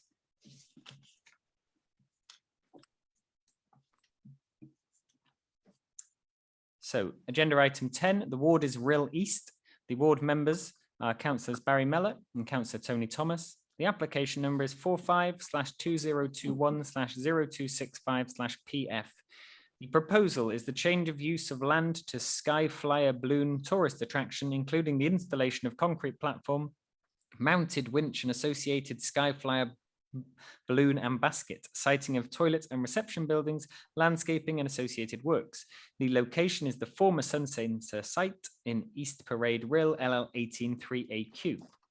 And we do have a public speaker for this. The officer recommendation is to grant. The public speaker for is a Mr. Sean Taylor, who is the applicant. So when you are ready, you will have 3 minutes to address the committee. Good, good afternoon, leader, chair, committee members and officers. My name is Sean Taylor. I'm the founder and president of Zit World, who have 3 sites in North Wales and 1 in South Wales. And at present, we're employing circa 580 people. My objective is to create an all-year-round world-class experience in an iconic place, which ticks the bill for RHYL. The unique selling point of this, it'll be the first aerial experience of its type in the world, which will be coming to RHYL, hopefully. It will fly in 40 knots of wind, and it'll take up to 30 people to an altitude of 120 meters. It can withstand storm-force winds in excess of 80 knots. The proposal represents an investment of circa £2 million, and that would support direct employment for phase 1 of 7 full-time and 4 part-time local people before we develop and other experiences which I would share with you in future. I envisage the visitor numbers year 1 to be 67,175, year 2 133,000, and by year 4 plateauing at about 145,000. We were initially hoping to operate for Easter, but due to delays, we're now looking at May, a May opening date. There is an 8 or 9 month lead time for the manufacture and installation of the balloon. I have a history of working with accommodation providers, other activity providers, local and Welsh governments to create a sustainable tourism attractions. I see the Skyflyer customer base being massively diverse, ranging from young children to elderly, suitable for disabled customers, wedding groups, corporate, family groups, and also educational groups. The Skyflyer experience is certainly not an adrenaline ride, but more of a visual experience to see RHYL, the North Wales coast, Mull Famau, the landscape from the Great Orme to Liverpool with a different perspective. We will be working very closely with Denbighshire Leisure. I don't see any displacement for any other businesses in RHYL or the local area. In fact, I see it as an attraction to bring more people to RHYL. Thank you very much for your time today. Thank you very much. Okay. I'll just see if any of the local members. So, Councillor Tony Thomas, do you want to come in on this as local member? Yeah, thank you, Chair. Yeah, obviously this is I think it'll be quite an iconic development for RHYL. It's certainly going to bring a lot of business in, a lot of people, and it's going to enhance the area. At the moment, it's an empty plot of land. A few things have been mooted about it, but this is by far the best that I've seen, and it would get my full support. I think it'd be a great asset to RHYL, and I would therefore like to propose that it's accepted, please. Okay, do we have a seconder for that? Councillor Peter Scott, I can see seconding it. Yeah, I've got you down to speak, Councillor Joan Butterfield.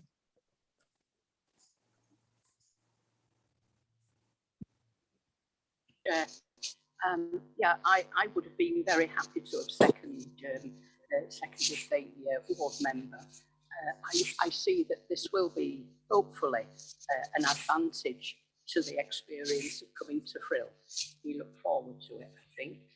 And I do have a confidence that this site will be attractive and successful. But I'm looking at the conditions that might well be put in place, and looking at the conditions, it's quite clear that there is a condition to clean or clear the site if indeed this attraction fails.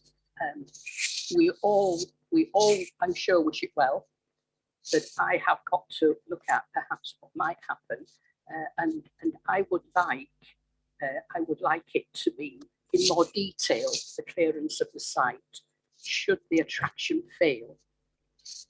This will be to clear the concrete area base to be removed, and also the winch and the associated works. I'd like this putting in the conditions to be more detailed. Thank you, Chair, but I do wish it well. I'm very happy. I would have been very happy to have seconded it. Thank you, Chair. Thank you. Did officers get that? Because it was quite quiet just on the clearance of the site. Yeah, I think I did. If members want to sort of beef up that condition in terms of what we do with the site clearance, that's perfectly fine. Thank you. Okay.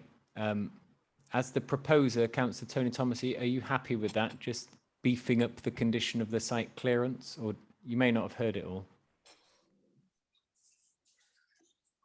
Not really, Chair. No, I'm quite happy for it to go ahead. You know, I don't think we need to put any obstacles in its way. Like, you know, I think I'm very positive about it. So I don't think we need to do that. Okay. If a majority of people want it, then okay. But personally, no. Okay. I'll just what we'll do is we'll go Come around. back, if I may, Chair. Yeah, go on. Yeah, Councillor John Butterfield. Yeah. Could I just thank you, Chair. I'm sorry to take more time.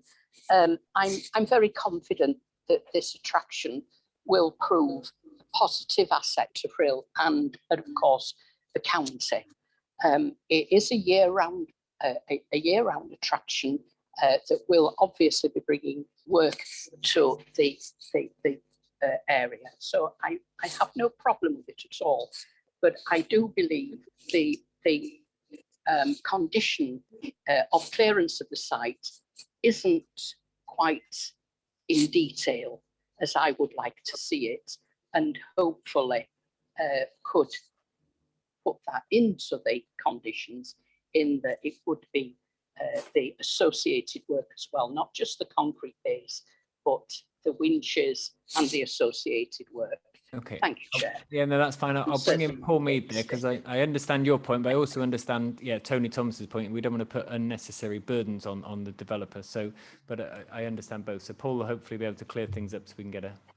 Thank you, Chair. Yeah, I'm just looking on a compromise situation in relation to this, because obviously, you know, we've got to accept that it's land that the council own as well. So in a lot of these circumstances, we don't necessarily want duplication of controls here. I think from what I'm hearing, everyone is fairly unanimous that they want this to work. The risk that we're trying to mitigate against is that we're left with a vacant, derelict, potentially untidy site that nobody's touched for years and years, and it's nobody's responsibility to do anything. I think you've got two choices there. One is you can impose a condition, which is what we're trying to do in this instance. If that condition needs to be more specific, we can go away and try and agree that with local members if required, or you know, the other preference really would be to leave it to us as a landowner to sort of deal with that in terms of the contractual arrangements with the applicant and what happens in the future.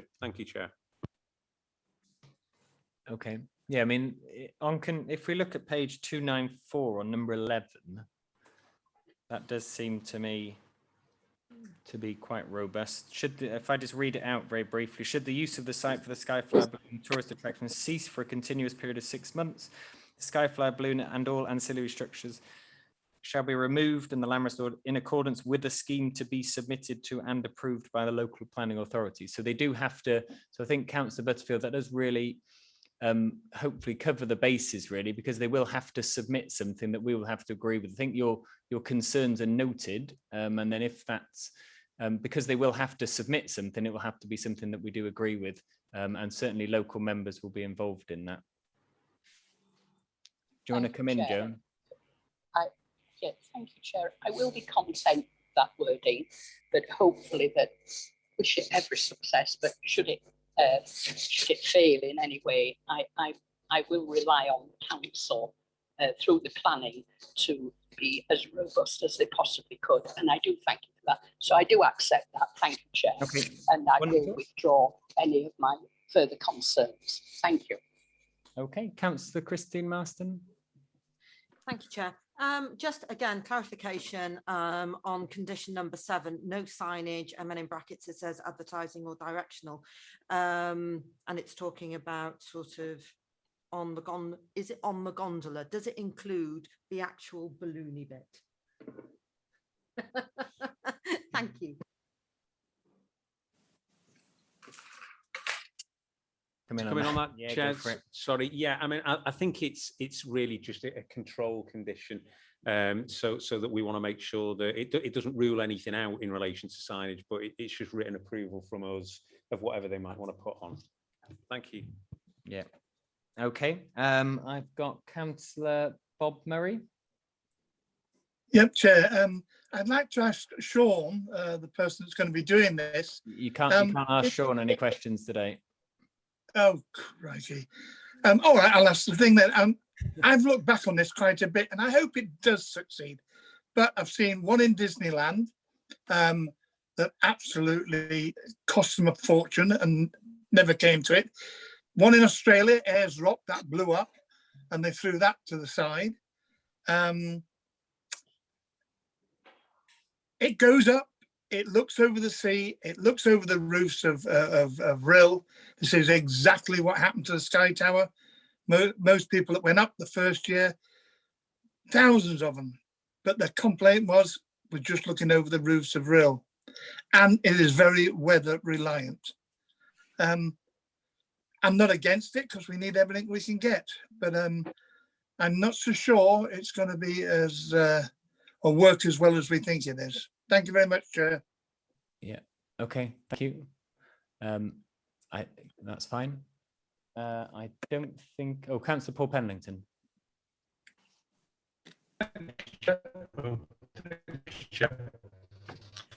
Struggling to hear you there, Paul. To say, my family and I have used Paul, we can't hear anything. Sorry. Oh, your camera is actually on, so turn your camera off, even though we can't see you. Can you hear me? Yep. Can you hear me? Yes. Can you hear me?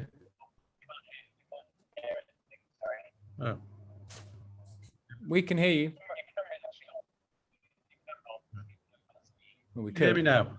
Yes. Right, I was going to say, my family and I have used most of the Zip World attractions in the area over the last few years. And I will say, it's not, you can hear me? No, we've lost you again. If you want to write something in the chat, that might be more appropriate. And I was going to say, they're a very, very professional outfit. The stuff they've put in place is extremely well built, extremely well run, extremely safe, and I wouldn't hesitate to expect them. Yeah. Yeah. I've got the gist of things. Yeah, if you stop talking now, because you're still carrying on. It's about 5-second delay, I think. Yeah, we understand you're in favour. We've seen that on the chat, and you've said they're extremely professional organisation. I mean, from a personal point, would concur with that. We've used a few of their attractions. I've had friends from America that have used them because of the fantasticness of them, and obviously that's the risk they're bearing with this development, and not for something for us to really be considering today. So I think we can go to the vote. I think we've had quite a lot of a debate about it, and we've had all of the issues considered by officers. So as always, we'll go to the vote, and it will be to grant or for, in accordance with officer recommendation, to grant the application. Then we've got against, obviously, if you don't want to go for it, and then we've got abstain as well. Okay, so we'll start off. Councillor Joan Butterfield. I am for, Chair. Thank you. Councillor Ellichard. Grant. Councillor Ann Davis. For. Councillor Alan Hughes. Grant. For. Councillor Brian Jones. For. Councillor Tina Jones. For. Cynghorydd Gwyneth Censler. Obliged. For. Councillor Christine Marston. For. Councillor Melvin Mile. For. Councillor Bob Murray. For. Councillor Mervyn Parry. For. Councillor Paul Penlington. I know he is for, It's but for. but unless he says it right now, we can't. Paul, try and speak again. Yeah,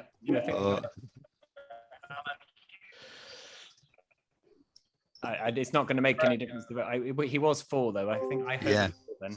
Okay, Councillor Pete Prendergast. Councillor Peter Scott. 4. Councillor Tony Thomas. 4. Councillor Joe Welch, 4. Cynghorydd Emrys Wyn. O blaid. 4. Councillor Mark Young. 4 and good luck. Pub luck. Okay, so we have 18 votes for, no abstain and no against. Therefore, that application has been granted. 4. I think on behalf, was that Paul Penlington's 4 then, about 20 seconds? Is he in another country? Okay.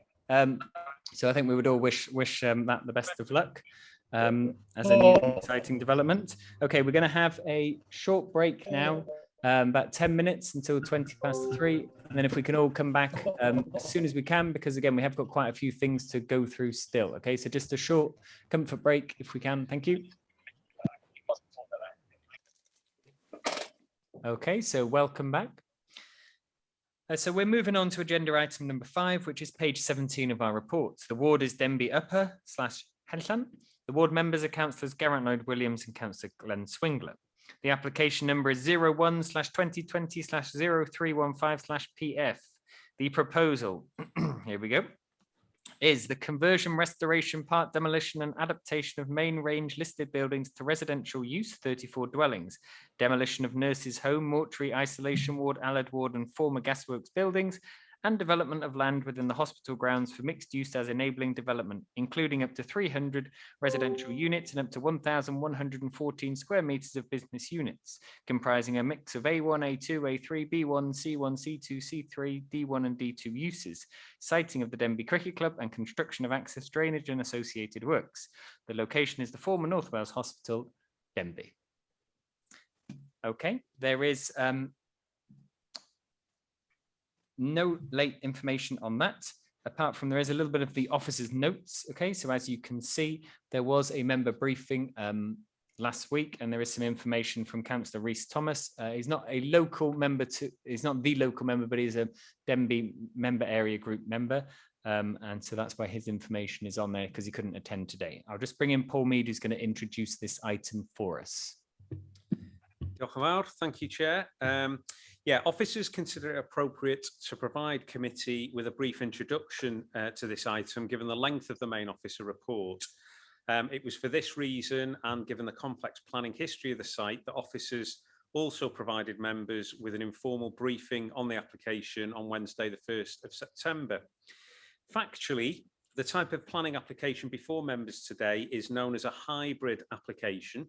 This means part of the application contains detailed plans and the other part is in outline with details to be further agreed by the submission of future applications.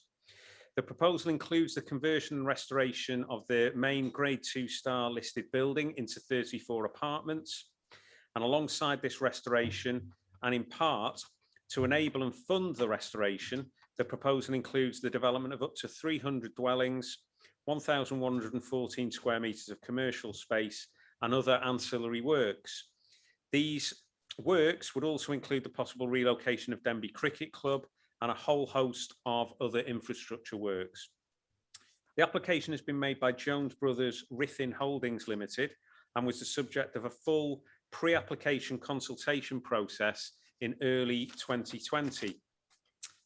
This is a statutory process and involved wide-scale community consultation.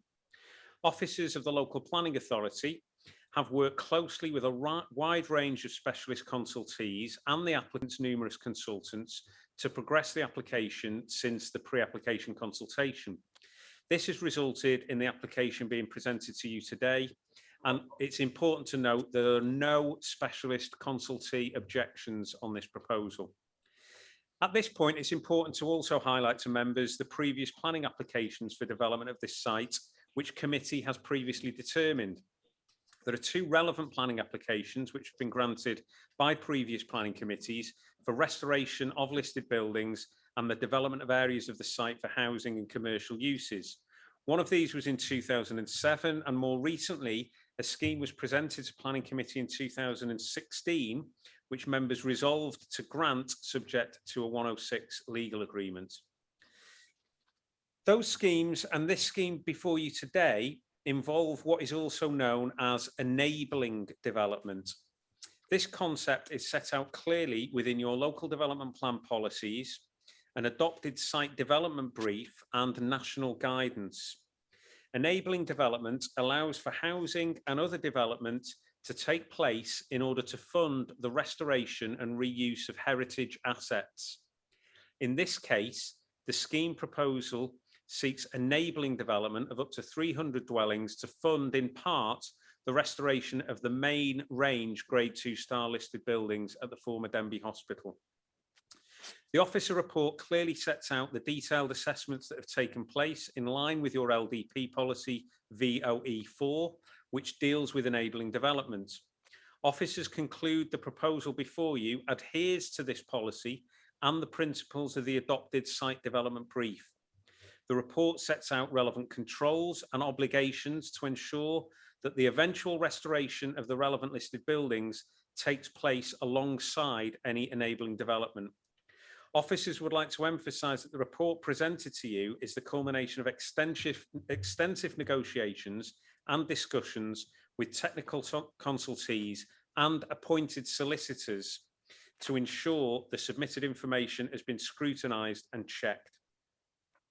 Given the fact that this is a hybrid application with many detailed issues and precise controls still to be set out, officers consider it will be appropriate to present a further detailed report to committee detailing the precise Section 106 legal agreement terms. The general terms have, however, been set out for members in this report in order to reassure members that various material issues have been duly considered and will be built into any subsequent approval. Officers want to emphasise the key economic, heritage and cultural benefits that this scheme could bring to Denbigh and the wider county. It is felt that this opportunity to save a key heritage asset alongside the wider economic activity this brings outweighs any potential impacts of the enabling development. That's about it, Chair. From me, I'm happy to now answer any questions from members. Thank you. Okay, so as always, if members do want to speak, then just put the raise hand up on the Zoom. I'm not sure if either of the local members, Councillor Glenn Swingler, would you like to come in at this point? Yeah, thanks very much. This is a difficult one, isn't it? I mean, let's be honest, under normal circumstances, we'd have, this wouldn't even have got this far. It'd have been kicked out before we even got this far. There's no affordable housing, there's no social housing. It's just one big massive housing estate at the end of the day. But having said that, the fiasco that's been caused by the North Wales Hospital over the years, certainly something's got to be done, and this has to be it, I suppose. I mean, it's great that Jones Brothers are involved. That's the first thing, and they've already got their apprenticeship scheme set up on site there. That's good. I mean, the things that concern me obviously are the listed buildings being knocked down, no affordable or social housing there at all. Can Denbighshire County Council, now that they've had £1 million in the HRA from the Lodge Farm estate, can they not build some council houses on that site if they pay off Jones Brothers or whoever they need to pay? The roads, Lenton Pool in Denbigh is already a mess and it's already really busy. And if you'll just bear with me a second, I've got a massive tooth infection. I just need to swill some water. Thank you. So we need to make sure that there's something with the roads being sorted out, because that's going to become 300 houses. How many people's that? 800 people, 700 cars. So something will have to be done on Lenton Pool. It's the planning application is very vague around the non-housing aspects of the site, and I'd really would like to see a lot more detail about what will go there in terms of any workshops or anything like that. I mean, there was mention of a gym and a possible pub, all these sorts of things. There doesn't seem to be too much solid there. What if we don't accept this planning application? Then we've seen what's happened over previous years with the fires at the hospital, and it's gone into rack and ruin. It has a major historical importance to the people of Denbigh. So, you know, it's important that even though it's only 3 walls that are left, you know, it is important that's kept. So on the one hand, I'm for it, and on the other hand, I'm against it. Yeah, under normal circumstances, we would reject this on so many grounds. My question: at what point will the main building actually be completed? You know, I worry these days about the type of housing that's being built as well.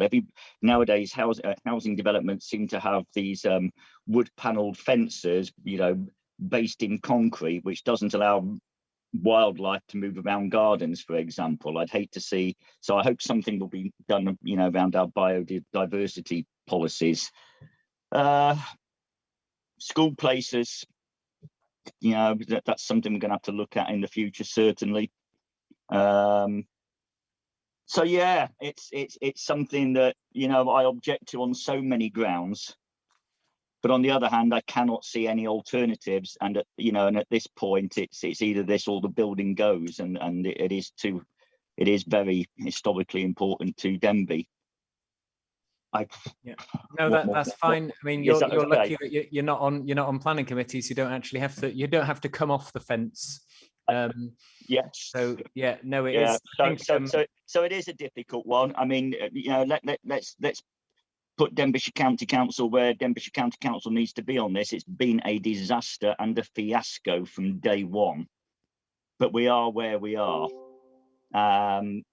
So you know, let's get some houses built. But my main question there is, what time will the main building be completed? Or do we have to sell? Do we, you know? And can Denbighshire County Council please try and get some affordable housing or social housing on this site? As I said, just had £1 million put into the HRA. So, you know, let's try and use some of that money to good cause by building either some social housing or putting towards affordable housing. Thank you. Okay. Yep. No, I can see there's a few members to speak. Everyone will get their turn, but just important not to repeat. If we can not repeat any of the points that obviously Councillor LLANFAIR has brought up, I would have thought quite a lot of the main points there. So if you do speak, obviously officers will reply to that, but just don't repeat anything. Do officers want to come in on those points first, and then I'll bring in other members?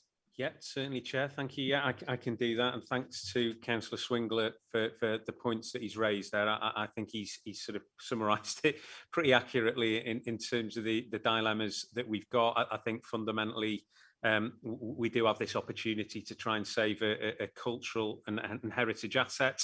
But unfortunately, you know, that does result in the requirement for enabling development, and your policy that you've got in your LDP does allow for enabling development to try and fund these types of restoration. But unfortunately, with that type of thing, in terms of the financial viability fundamentally of those types of schemes, the focus has to be on the saving of the listed buildings and not necessarily on issues such as affordable housing and education provision and all the stuff that you would normally get on a normal housing development. So I fully take Councillor Swingler's point.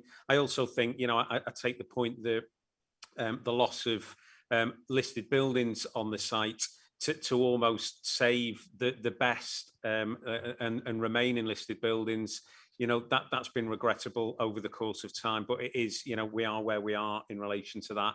I think what I would say is that the issue around an apparent lack of detail and an apparent sort of maybe vagueness, I think was the word used, around the delivery of everything here.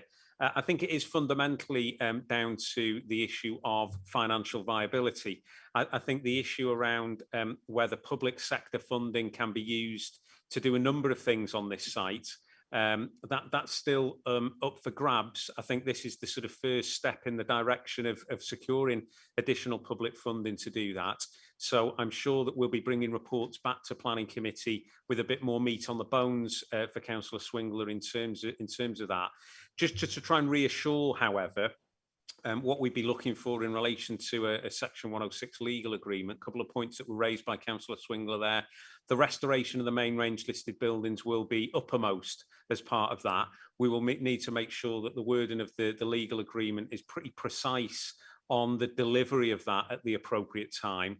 And ideally, we always want those sorts of things more at the start of the development than right at the end.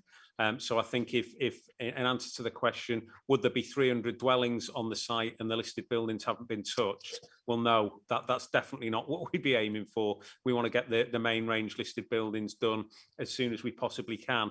Likewise, in terms of some of the highway infrastructure requirements that might be needed, improvements to Lenton Pool, footpath improvements, passing places, all those types of things, they will also be included within a legal agreement and delivered at the appropriate time when they're needed to minimise any potential impacts on Denbigh town. I'm hoping that answers most of the points that Councillor Swingler made there. As I say, it is a difficult one. It is one where officers have had to try and give you the recommendation we've done. It's subject to conditions and a legal agreement, when a lot of the stuff that's been mentioned there will be covered in those things. Thank you. Glenn, do you want to come back in? I think you had your hand up there. Yeah. Sorry, just you know, over this business about the legal agreements. Should the legal agreements not be in place first before planning is given? I'm just thinking out loud. That's all. Or each time, or once the legal agreements have been put in place, does it then come back to council in any way? Thanks. Paul will answer that one.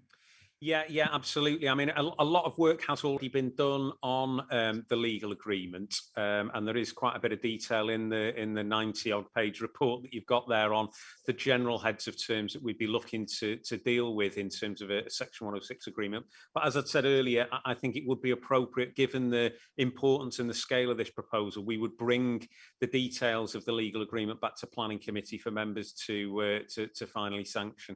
Thank you. Thank you. Okay, Councillor Mervyn Parry. Thank you, Joe. I'll put my camera off just so I don't mumble. Right, can you hear me now? Yeah. Thank you, Chair, for having the chance to talk. I'm very much in support of this plan. Whatever we do on this site, I'm sure we're not going to please everybody. My history of this site goes back a long way. I don't have to declare an interest in it, but I had a long-term family relative, my mum's brother, who was a patient here all his life. And from a young child, I spent most weekends going there to visit him with my mother. And probably quite a sad site. And it's been sad ever since it's closed down. So I'm looking forward to seeing some development going forward here.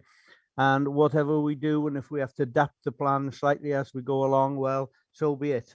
But I'm looking forward to seeing this site being developed. And Chair, I would like to propose to grant this application today. Diolch yn fawr, thank you. Do we have a seconder for that?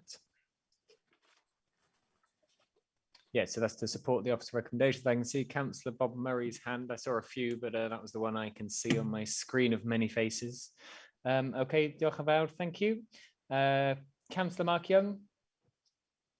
Thank you, Chair. Thank you, officers. I'll turn my camera off also. So I just want to go through, obviously, very detailed report, and when you read it, you understand how difficult and challenging the site is. So I just want officers just to give a bit of clarity, Paul, if you may. I know you've been challenged a lot today, but I think this should be quite easy for you. But we talk about phasing in works and doing improvements at different times, etc.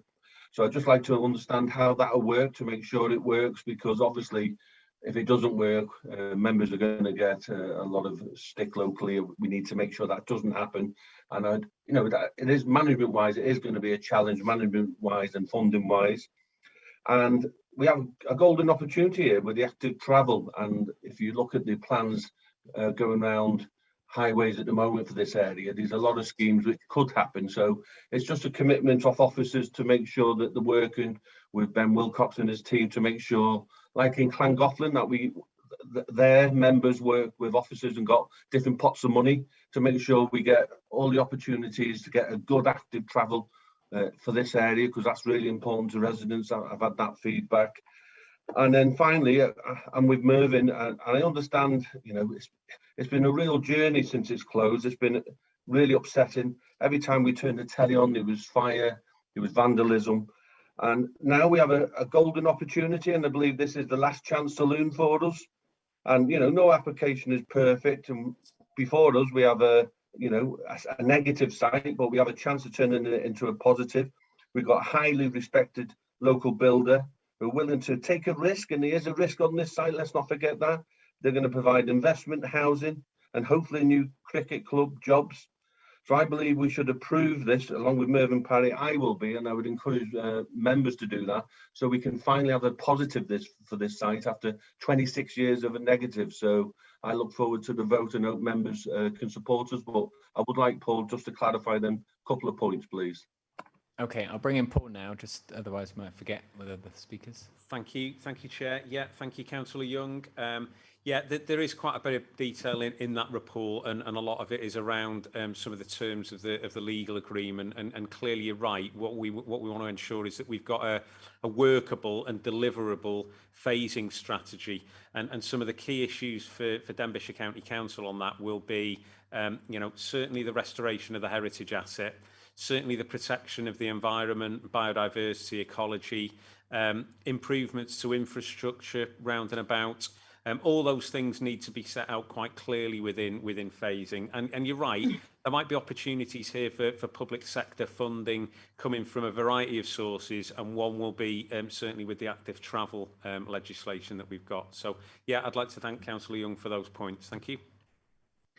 Thank you very much. Can I them Mr. Wynne? Mr. Wynne, do you want to come in? Yes, thank you. I'm going to try and avoid repeating what's already been said. Just to say that I am support of the conservation part of the application, and accepting following that the development has to go forward in order to fund many of these elements. I note on page 60. Know where it is. It says in the report that there is a delay in the decision made last time, and that the reason for that delay was that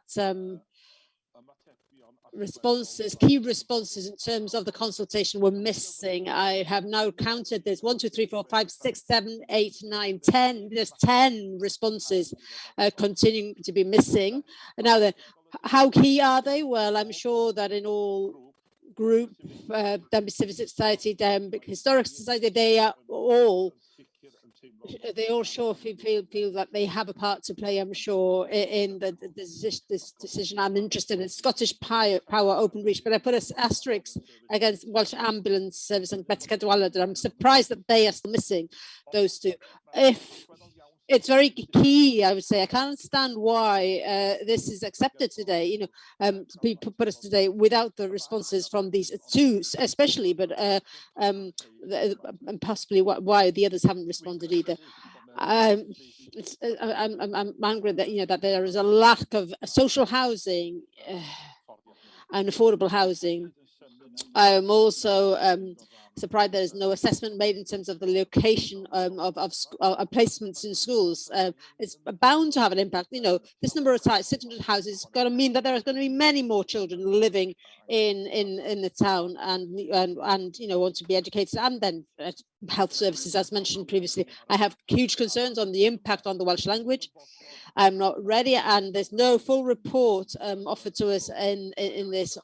Could I please ask that if we could have a look at a full report with names attached to the report about the qualifications of those who are the authors of the report. I understand where there's financial availability matters, but we need to have a look at that. That would be of great assistance. I understand that more jobs are being created following with this, but I have all confidence in this company's ability to deliver what they say they want to do. Thank you.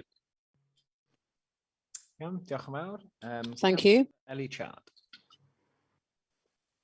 I am definitely not repeating myself, and I would just like to thank Planning Committee for organising the training session last week. I did learn things, and I do know that there's going to be a bat house being erected, which I was really fascinated with. But and of course I do sympathise with the fact that affordable houses, that number should be 100%. But hey ho! But thank you for the training session. It was very informative last week. Thank you. Thank you, Ellie. Cynghorydd Gwyneth Kensler. Councillor Gwyneth Kensler, thank you very much. My report is go through the various aspects. Constraints on page 1. I'm surprised that all you have is flood zone, public rights of way and listed building, but there's no ecology or environmental constraints. So that's one point I have. Referral by development manager, still on page 1. Who is that? Is that representative of the council or Jones Brothers? There seems to be a mixture of messages about drains.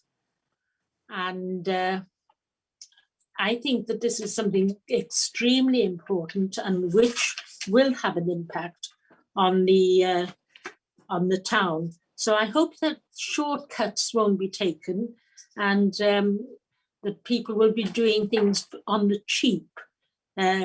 It's essential that works such as drainage are carried out fully.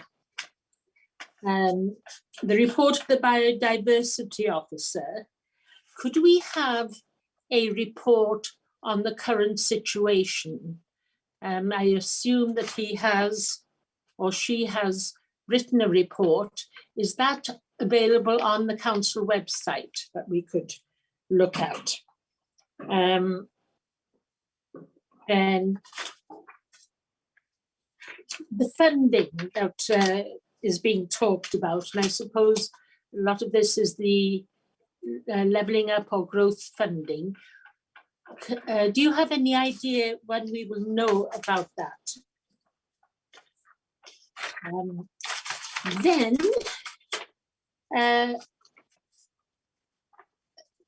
about, my pages aren't numbered, unfortunately, transport and access statement. And there's always in these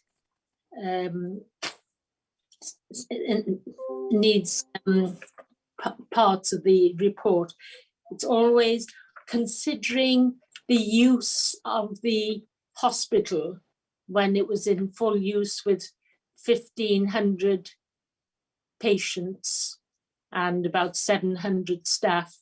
So they say the traffic will not be as bad as then. It's a different age completely. Not everyone has cars then. Most people, most families now have three cars. So that's another thing that I wanted to raise. Some I will not raise now, but I do worry greatly about the impact on the community of Denbigh. The highways, we did have, as councillors, 5 or 7 of us MAG councillors, we did have a meeting with highways officers about a year ago. I don't think we had a report from that, but I would hope that the highways report will come to the next MAG, because that is vitally important. As someone has already mentioned about Lenton Pool. And see, I've got 2 more pages that I wanted to pick up on. Oh yes, the affordable housing. That has been taken up. And, oh yes, you talk about a liaison committee and forming a liaison committee. And there's no mention of the town council. I'm not on the town council. And also impact on local services. You have concerns expressed by the community council. It is a town council. So I think we should get that right. Now, our leader and our new chief exec were interviewed about a week ago on site, and the leader talked about an engagement program. There was a video there. I would like to know much more about this engagement program, because this is a very, very important site for the people of Denbigh. And I have to admit that I'm very disappointed.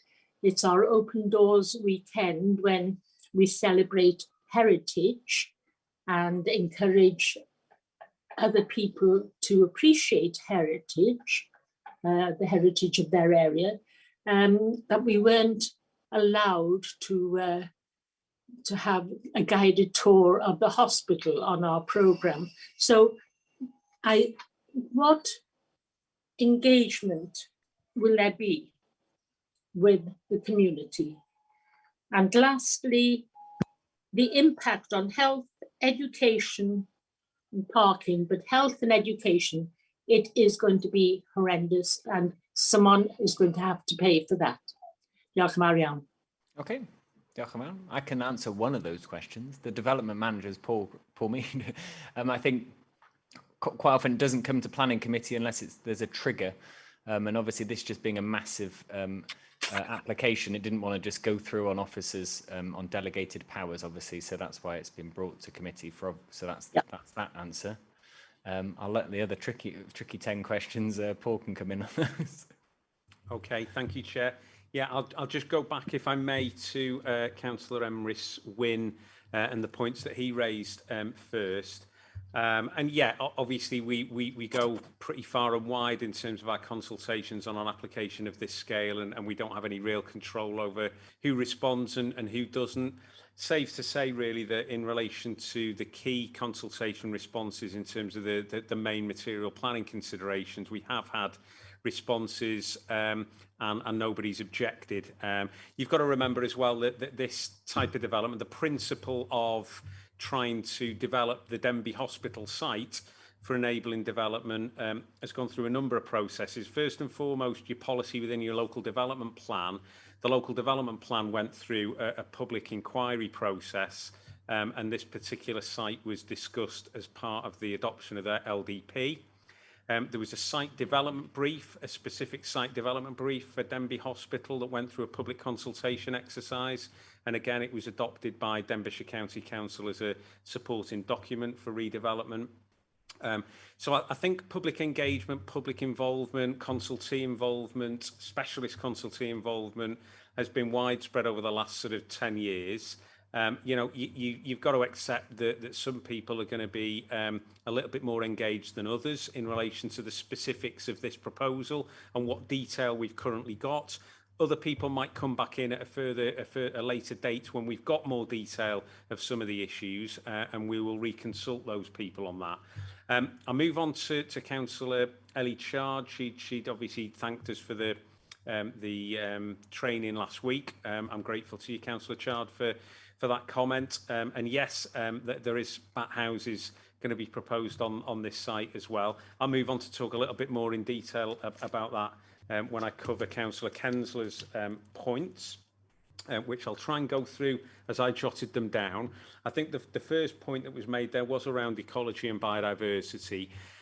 One of the key reasons that this has taken over a year to bring to planning committee since Jones Brothers submitted their planning application was precisely that issue of ecology and biodiversity.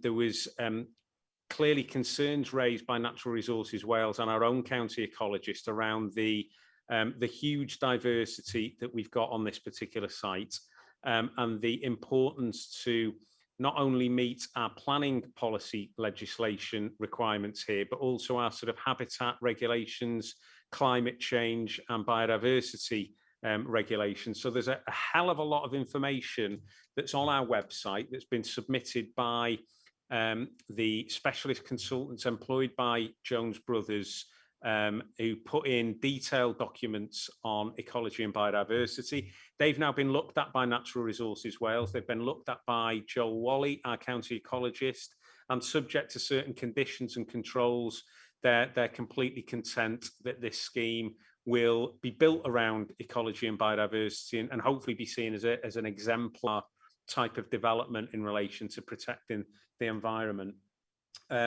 Again, in relation to drainage, two aspects always with drainage. One is connection to public sewers, and that is something that the applicant will have to pursue in relation to the development. As I'd said, the hospital had been connected to sewerage previously. The other element, which is a bit more modern than when the hospital was operating, is obviously sustainable drainage and the requirement to ensure that the site has a sustainable drainage system. And again, our drainage officer has looked at the principles of that for this site and has raised no objections. You'd mentioned there, Councillor Kensler, around the vagaries around future funding and where that would be coming from, and would we get some more details on that? Clearly, this is seen as a step now at this planning committee to sort of take us forward to put business cases to Welsh Government in regard to the growth fund and the money that's available there.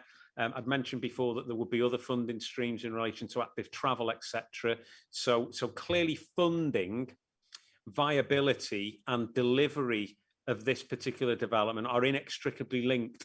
And I think what members want to be reassured on here is that further down the line in terms of phasing, delivery, and the provision of various things that we've been talking about here today, it will be all linked in and tied up, and you will have an opportunity to scrutinise that delivery. Again, that links to your transport and access comment, Councillor Kensler. There is a detailed report that was produced by Mike Parker and Mike Jones in relation to what might be required off-site here in terms of some highway improvements. They would be built into your legal agreements, your planning and your highways legal agreements for delivery further down the line. You'd mentioned there around the suggestion that we've put within the committee report about a future liaison committee. And what we're looking at there is the sort of delivery element of the scheme. It's multi-layered. It's about restoring the listed buildings. It's about making sure that ecology and biodiversity work. It's about ensuring that longer term, the site is looked after. And clearly there will be roles there for the town council, for CADU, for Chris Evans, who's actually on this meeting, our conservation architect, and other organisations that want to make sure that we preserve and enhance the main range listed buildings. I think that was probably about it. You mentioned there about engagement. Factually, in relation to this planning application, what we're doing here is we're looking for members to resolve to grant subject to conditions and a legal agreement. We're resolving that the legal agreement details will be brought back to planning committee. Further engagement on precise areas of how the site will be developed will also be done through reserve matters applications as well. So I need you to be reassured that in granting this planning permission today, or resolving to grant, there's not going to be widespread development on the site without further member involvement. There clearly will. So I hope that answers the questions that Councillor Emrys-Wynne and Councillor Kensler have made. I'm happy to come back if I haven't. Thank you. Emrys, do you want to come back? Yeah, only briefly if you can? Thank you. Thank you very much. Just to ask once again, I'd heard nothing about the lack of response from Betsy Cadwallader. I think that's key for able to service the state over the years, and also the full report, please, on the effect on the Welsh language, rather than the shortened version in the reports. Maybe we could ask for a condition that we have reports, regular reports on the impact on the Welsh language as the estate is developed, so that we know quite well what the percentage of those homes are that remain in local hands and possibly continue then to be supportive of developing the Welsh language in the area.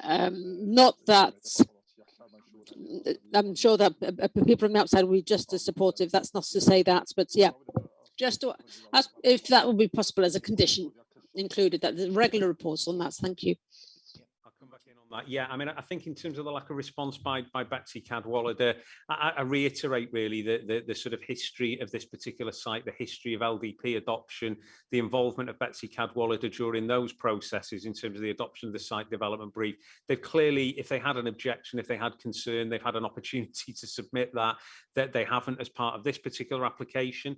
The issue in relation to Welsh language and culture, you'll note within the report there that there is a specific heads of terms notes that we've put on for the legal agreement, where we will require further details of Welsh language and culture, and to ensure that a strategy is set up for that. So the things that Councillor Emrys-Wynne is mentioning there in terms of statistical evidence, in terms of enhancements and improvements and promotion of the Welsh language and culture as part of this development, that will all be set out within the legal agreement, and we will have it within our gift to either approve or refuse the details within that Welsh language strategy. So hopefully that will cover that. Thank you. Thank you. So I can see the leader has got his hand up. So last speaker, and then because we've had a proposal to grant and second it, we've had a good long debate on it. So leader, if you want to come in, and then we will go to the vote on it. Okay. Yeah, thank you, Chair. I just wanted to say I can't disagree with much of what's been said by local members and the planning committee here, but this is a real opportunity for us in Denbighshire and for Denbigh. And we can't always have everything that we want. You know, our priorities is affordable housing.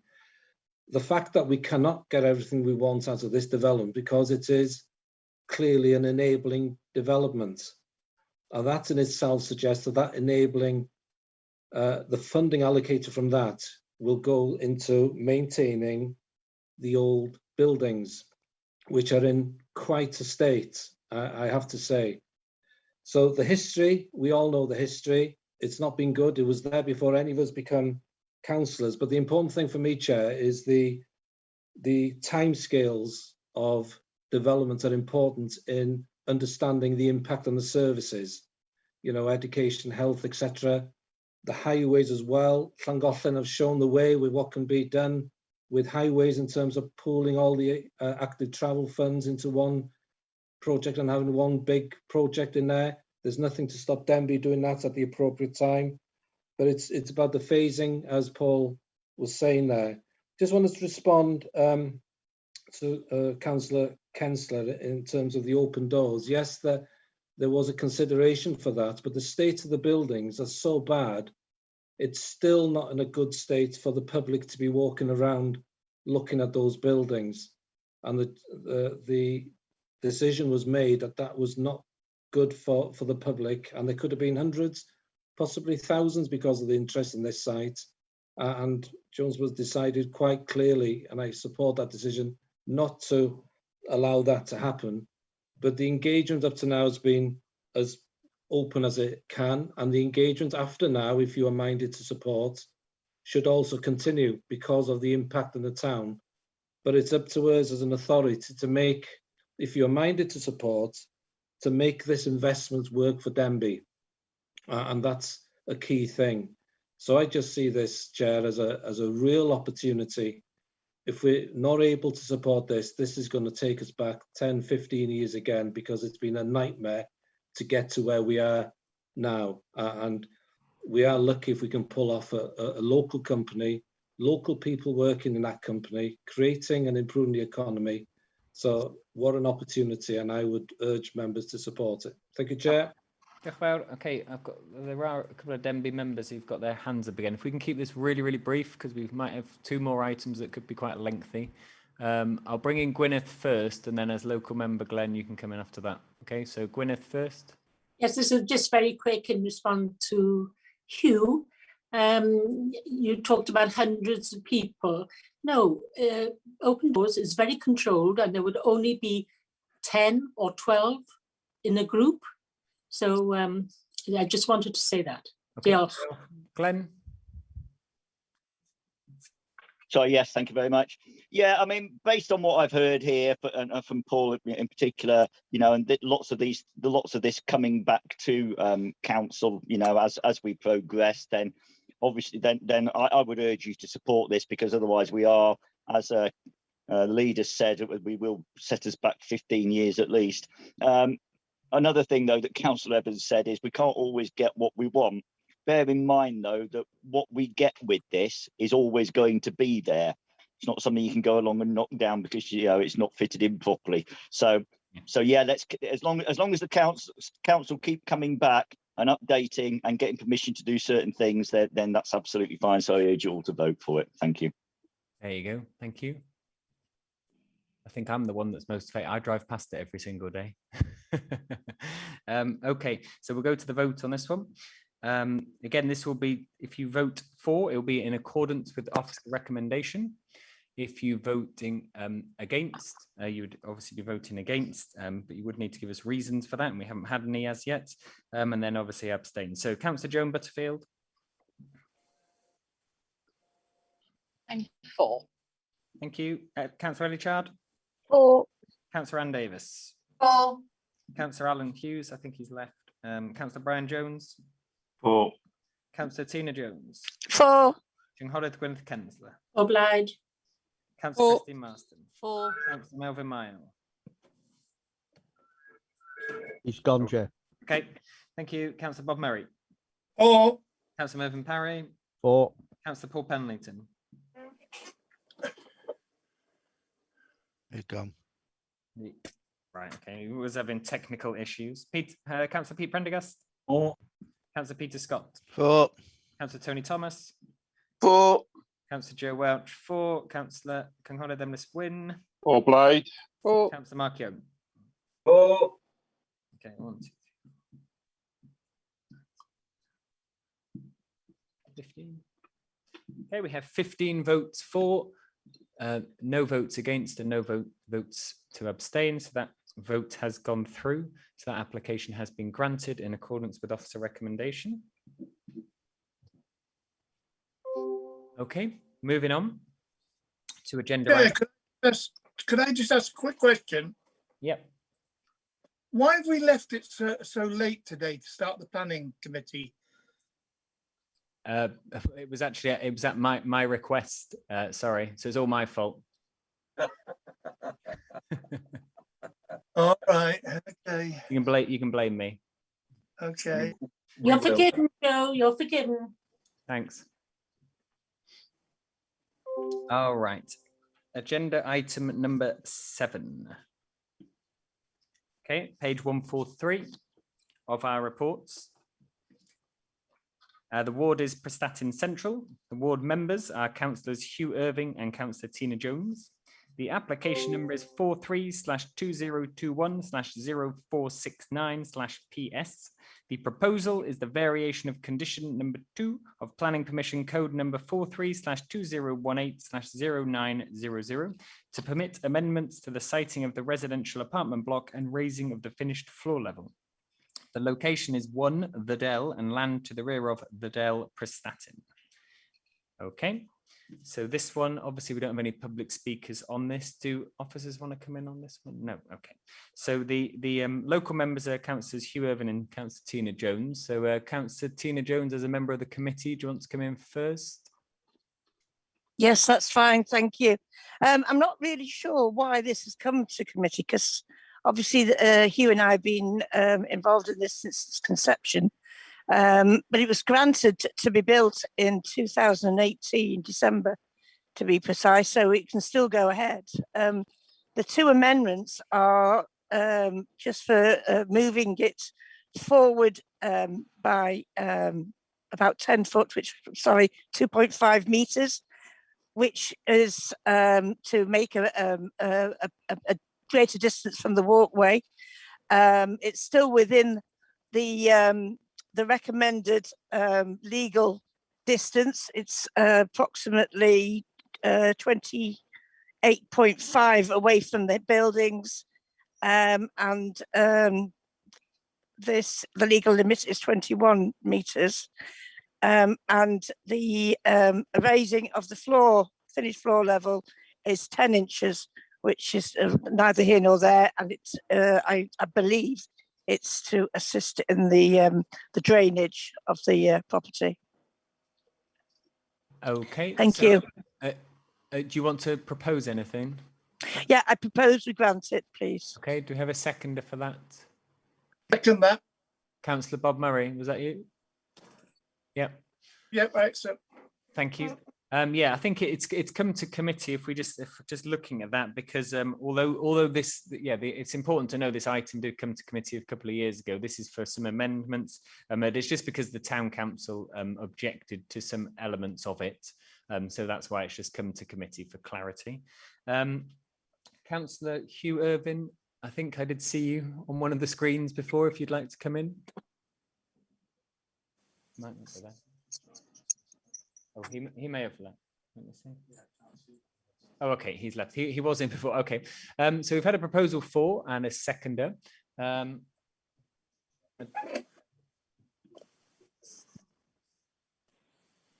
So just to be clear, Tina, we're in favour. So we're voting in favour of officer recommendation to grant. Yeah.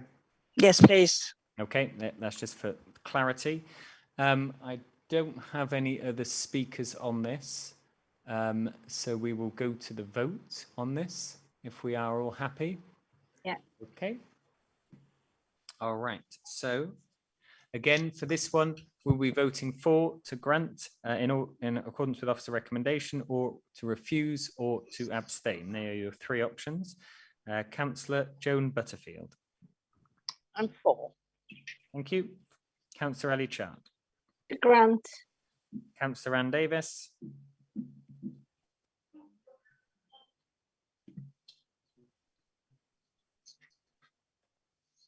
I can't hear you, Anne, sorry.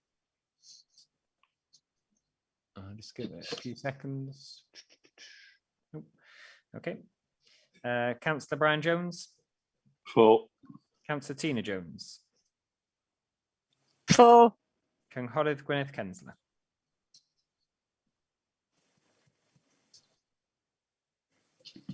Gwyneth? Yes.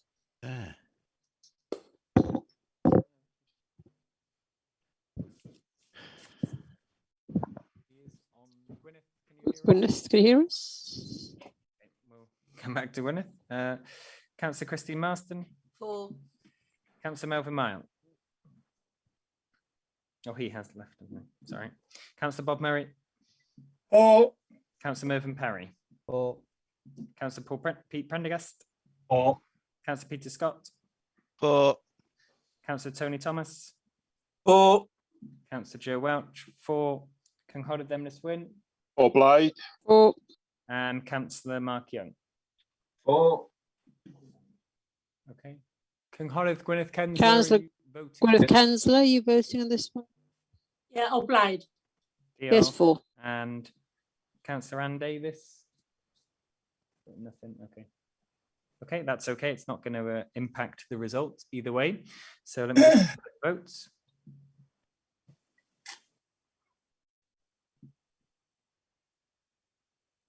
So we have 13 votes for, no abstains and no against on that one. So therefore that application has been granted in accordance with officer recommendation. 14. Okay, so 14 votes for. Okay, so 14 votes for. Yes, Councillor Mark Young. Yeah, just to confirm, is 14 enough? Are we covered? Oh yeah, we're right. way for it. Yeah, no problem at all. Thank you though for mentioning that. No, that's okay. Yeah, no, we're fully quorum. Happy days. Okay, moving on to agenda item number 9, which is on page 197 of our reports. The ward is RHYL West. The ward members are Councillors Pat Jones and Councillor Pete Prendergast. The application number is 45/2021/0040/PF, and the proposal. Even longer proposal than the North Wales Hospital, this one. A hybrid planning application, full details and outline for the redevelopment of 0.93 hectares of land known as Queen's Market, incorporating the following elements. Full details: demolition of the Bright Spot building on the corner of West Parade and High Street, demolition of 2 to 6 High Street, erection of food and market hall, erection of multi-purpose event space, erection of electrical substation, retention and refurbishment of Queen's Chambers building fronting Sussex Street, retention of existing temporary car park on Queen Street, provision of some temporary and permanent hard/soft landscaping. And the outline is for the development of Class C3 residential apartments, Class A1 retail, Class A2 financial and professional, Class A3 food and drink, Class B1 offices, Class D1 non-residential, Class D2 assembly and leisure. All detailed matters for these elements are reserved for future applications, and the location is Queen's Market, Sussex Street, RHYL. And officers are going to come in at the start for that one, so I'll bring in Paul Mead for that. Thank you, Chair. Yeah, firstly, just an apology. I think we've got the local members wrong on the list. I think it should be. Well, I was just going to raise that. You're correct. Yeah, it's shown on as being Pat Jones and Councillor Pete Prendergast, but it isn't. Okay. It's Councillor Alan James and Councillor Joan Butterfield. Okay, apologies for that. Thank you. Okay. Yeah, I'm just going to give a brief introduction to this item as well as I did for the Denbigh Hospital one. You'll be glad to hear it's not as long, but it's equally as important. So I think members just need to understand some of the facts.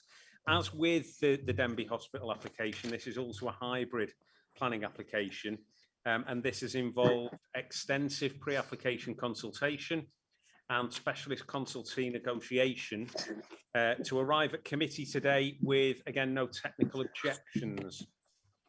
The scheme proposes to regenerate a 0.93 hectare site along West Parade between Queen Street, High Street and Sussex Street in RHYL. The application contains some detailed elements at this stage, which is the creation of a food and market hall, event space, and the refurbishment of the Queen's Chambers building and some parking. Outline elements for future phases are shown as a mix of commercial uses and residential apartments, and further detailed applications will need to be submitted for these elements, and any areas not developed in the early phases are shown to be landscaped. The scheme is seen as a key element to the RHYL Town Centre regeneration strategy and aims to provide a key focal point linking the town centre and the beach/promenade. The report highlights the economic and regeneration benefits of the scheme, with the redevelopment of a prominent rundown site bringing jobs and economic activity into the town. Any localised impacts can be mitigated within the required detailed applications and through the suggested conditions. So members, really just to sort of summarise that very briefly, I think officers have assessed this. There's obviously been detailed discussions with your specialist consultees in relation to things like ecology, biodiversity, flood risk, transport, etc. No technical objections, but there will obviously, as with the Denbigh Hospital, there'll be further applications in relation to some of the detail on this. So happy to answer any questions, Chair. Thank you. Thank you very much. Okay, I'll bring in the local members. I'll bring in the local member who's a member of Planning Committee, first of all, which is Councillor Joan Butterfield. Thank you, Chair. Well, I'm going to move to the chase on this one because I don't think that there is anything at this moment in time that could be particularly contentious. But I have to say that I'm happy to move this application, both for the full planning and the outline planning.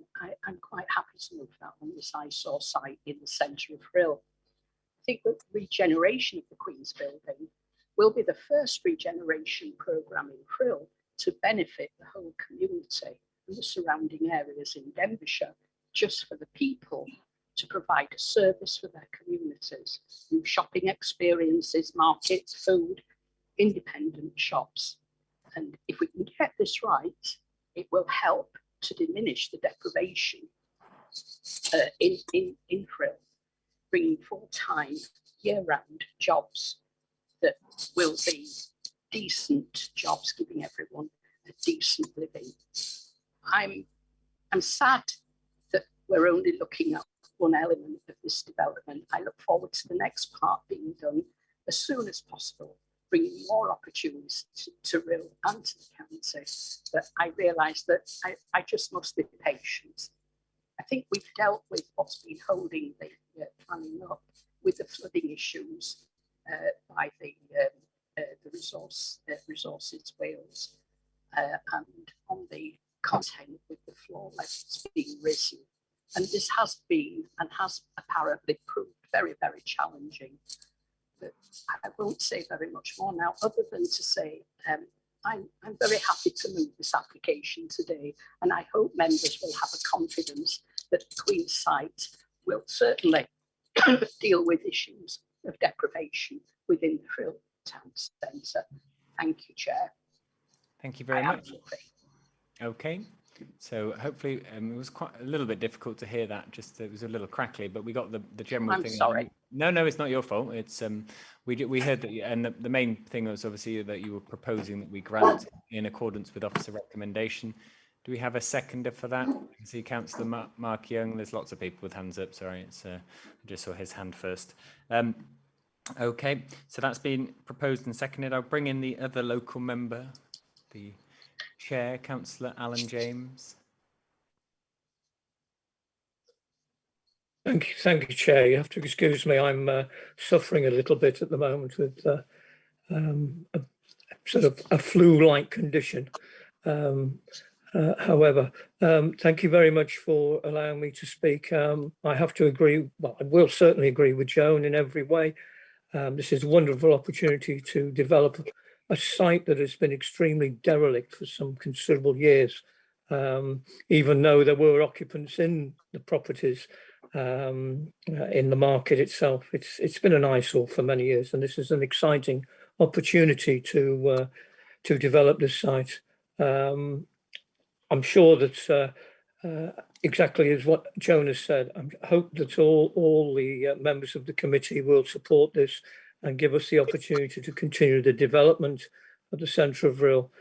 Certainly the conversations I've had with members of the public over the last 12 months, and particularly as the demolition has taken place. In fact, when the demolition was halted slightly because of further asbestos being found, there were some of the residents coming to us and saying, is everything okay? Why is it stopped? Why is it moving on? So there is some anxiety, or there was some anxiety around all of this. But I'm happy that it's got to this stage now and we're into the next development. So I, like Joan, can't wait for the future development and see the whole project over the coming years come to fruition. So thanks very much, everybody, and thanks for giving me the opportunity to speak. Thank you. Thank you. Hope you're feeling better soon. Christine, Thank you. Christine's still looking at me with eyes after having to chair yesterday's meeting. She's giving you evils. She's giving you evils from here. The only thing I can say is that my test for COVID came back negative today. There you go. So that's one good thing. That's So definitely a good thing. thanks for the support you've all given me. Thank you. All right. Okay. I thought there were some hands up, but they seem to have gone down. Oh, okay. So Councillor Bob Murray. Yep. I'd like to support this application and wish RHYL all the best because they need all the support they can get. Thank you very much. Thank you. Okay. So if we're all happy, we will go to the vote.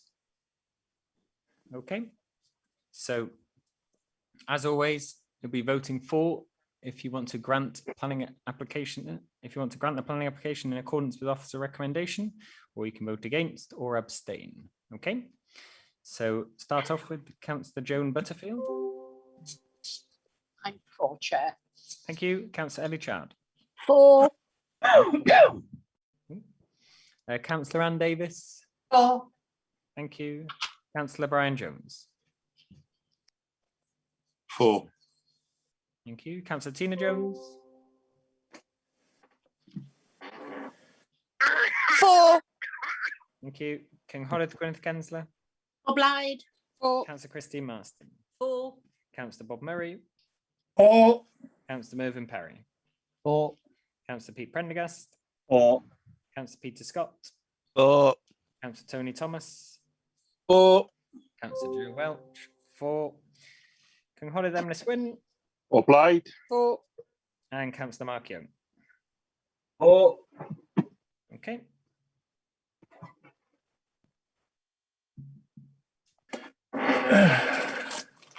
Okay, so we have 15 votes to grant, no votes to go against, and no votes to abstain. Therefore, that application has been granted in accordance with officer recommendation. We've got one last agenda item about a tree preservation order. So again, it might seem a little confusing, so I'll probably ask officers to come in just to clarify what they're after, what we need to be making the recommendation on. But if I just look at it, it's on page 297. Okay, you can see that the subject, it's the general matters report. It's come to us because there has been an objection to a tree preservation order made by Denbighshire County Council. So the purpose of the report is to inform the members of the committee that the council received an objection and the land at Kilgoyd, number 6, land at Kilgoyd, St David's Lane, Denbigh, made on the 23rd of June 2021. And the recommendation is that we confirm, the officer's recommendation is that we confirm that the tree preservation order is kept. The tree preservation order affords protection to a single purple-leaved Norway maple, T1, in the rear garden of the property. Okay, and you will see if you go a couple of pages in, you've obviously got, if we go to page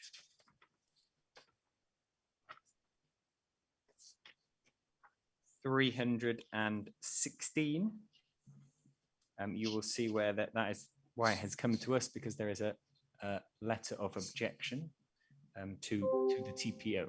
Do officers want to come in with any of the details on that? I'll just bring in Paul Griffin. Thank you, Chair.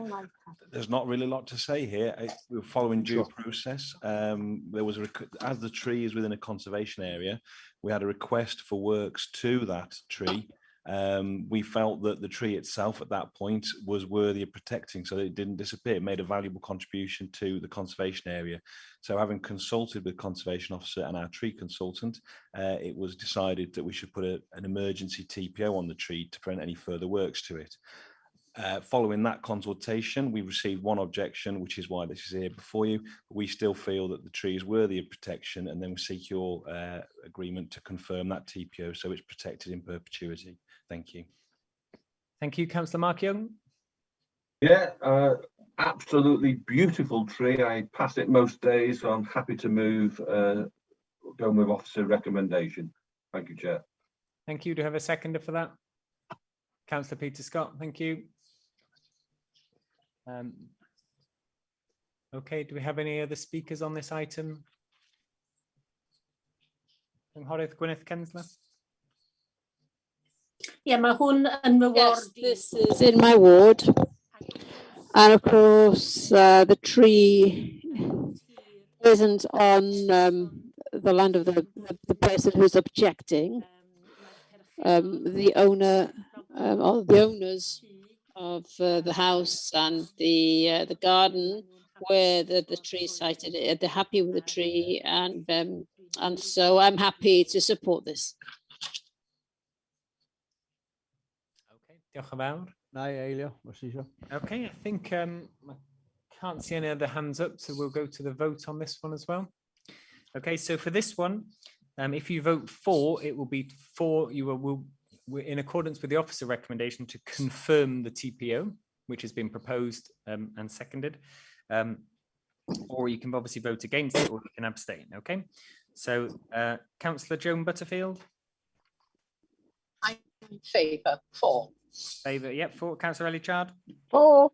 Councillor Ann Davis.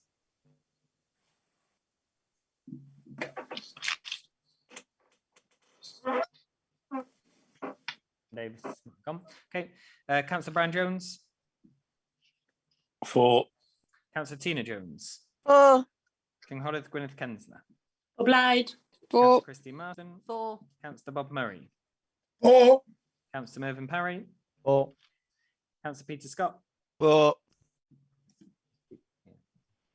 Councillor Tony Thomas. 4. Councillor Joe Welch. 4. Cynghorydd Emrys Wyn. O blaid. 4. And Councillor Mark Young. 4. Just shout if I haven't called out your name, but I think everyone else has left. Okay. Yep. Okay. So we have 13 votes in favour of confirming the TPO, no against and no abstain. Therefore, that TPO has been approved and confirmed. And that's it. There we go. 4:30 in the afternoon. Wow, thank All you for blame that, me Chair. for having to work till 4:30. I prefer 9:30 starts. Yes, Your ball space this, now. this was a one-off, don't worry. Thank you. All right, thank you very Thanks, much. everyone. Thank you. See you soon. See you later. Bye-bye.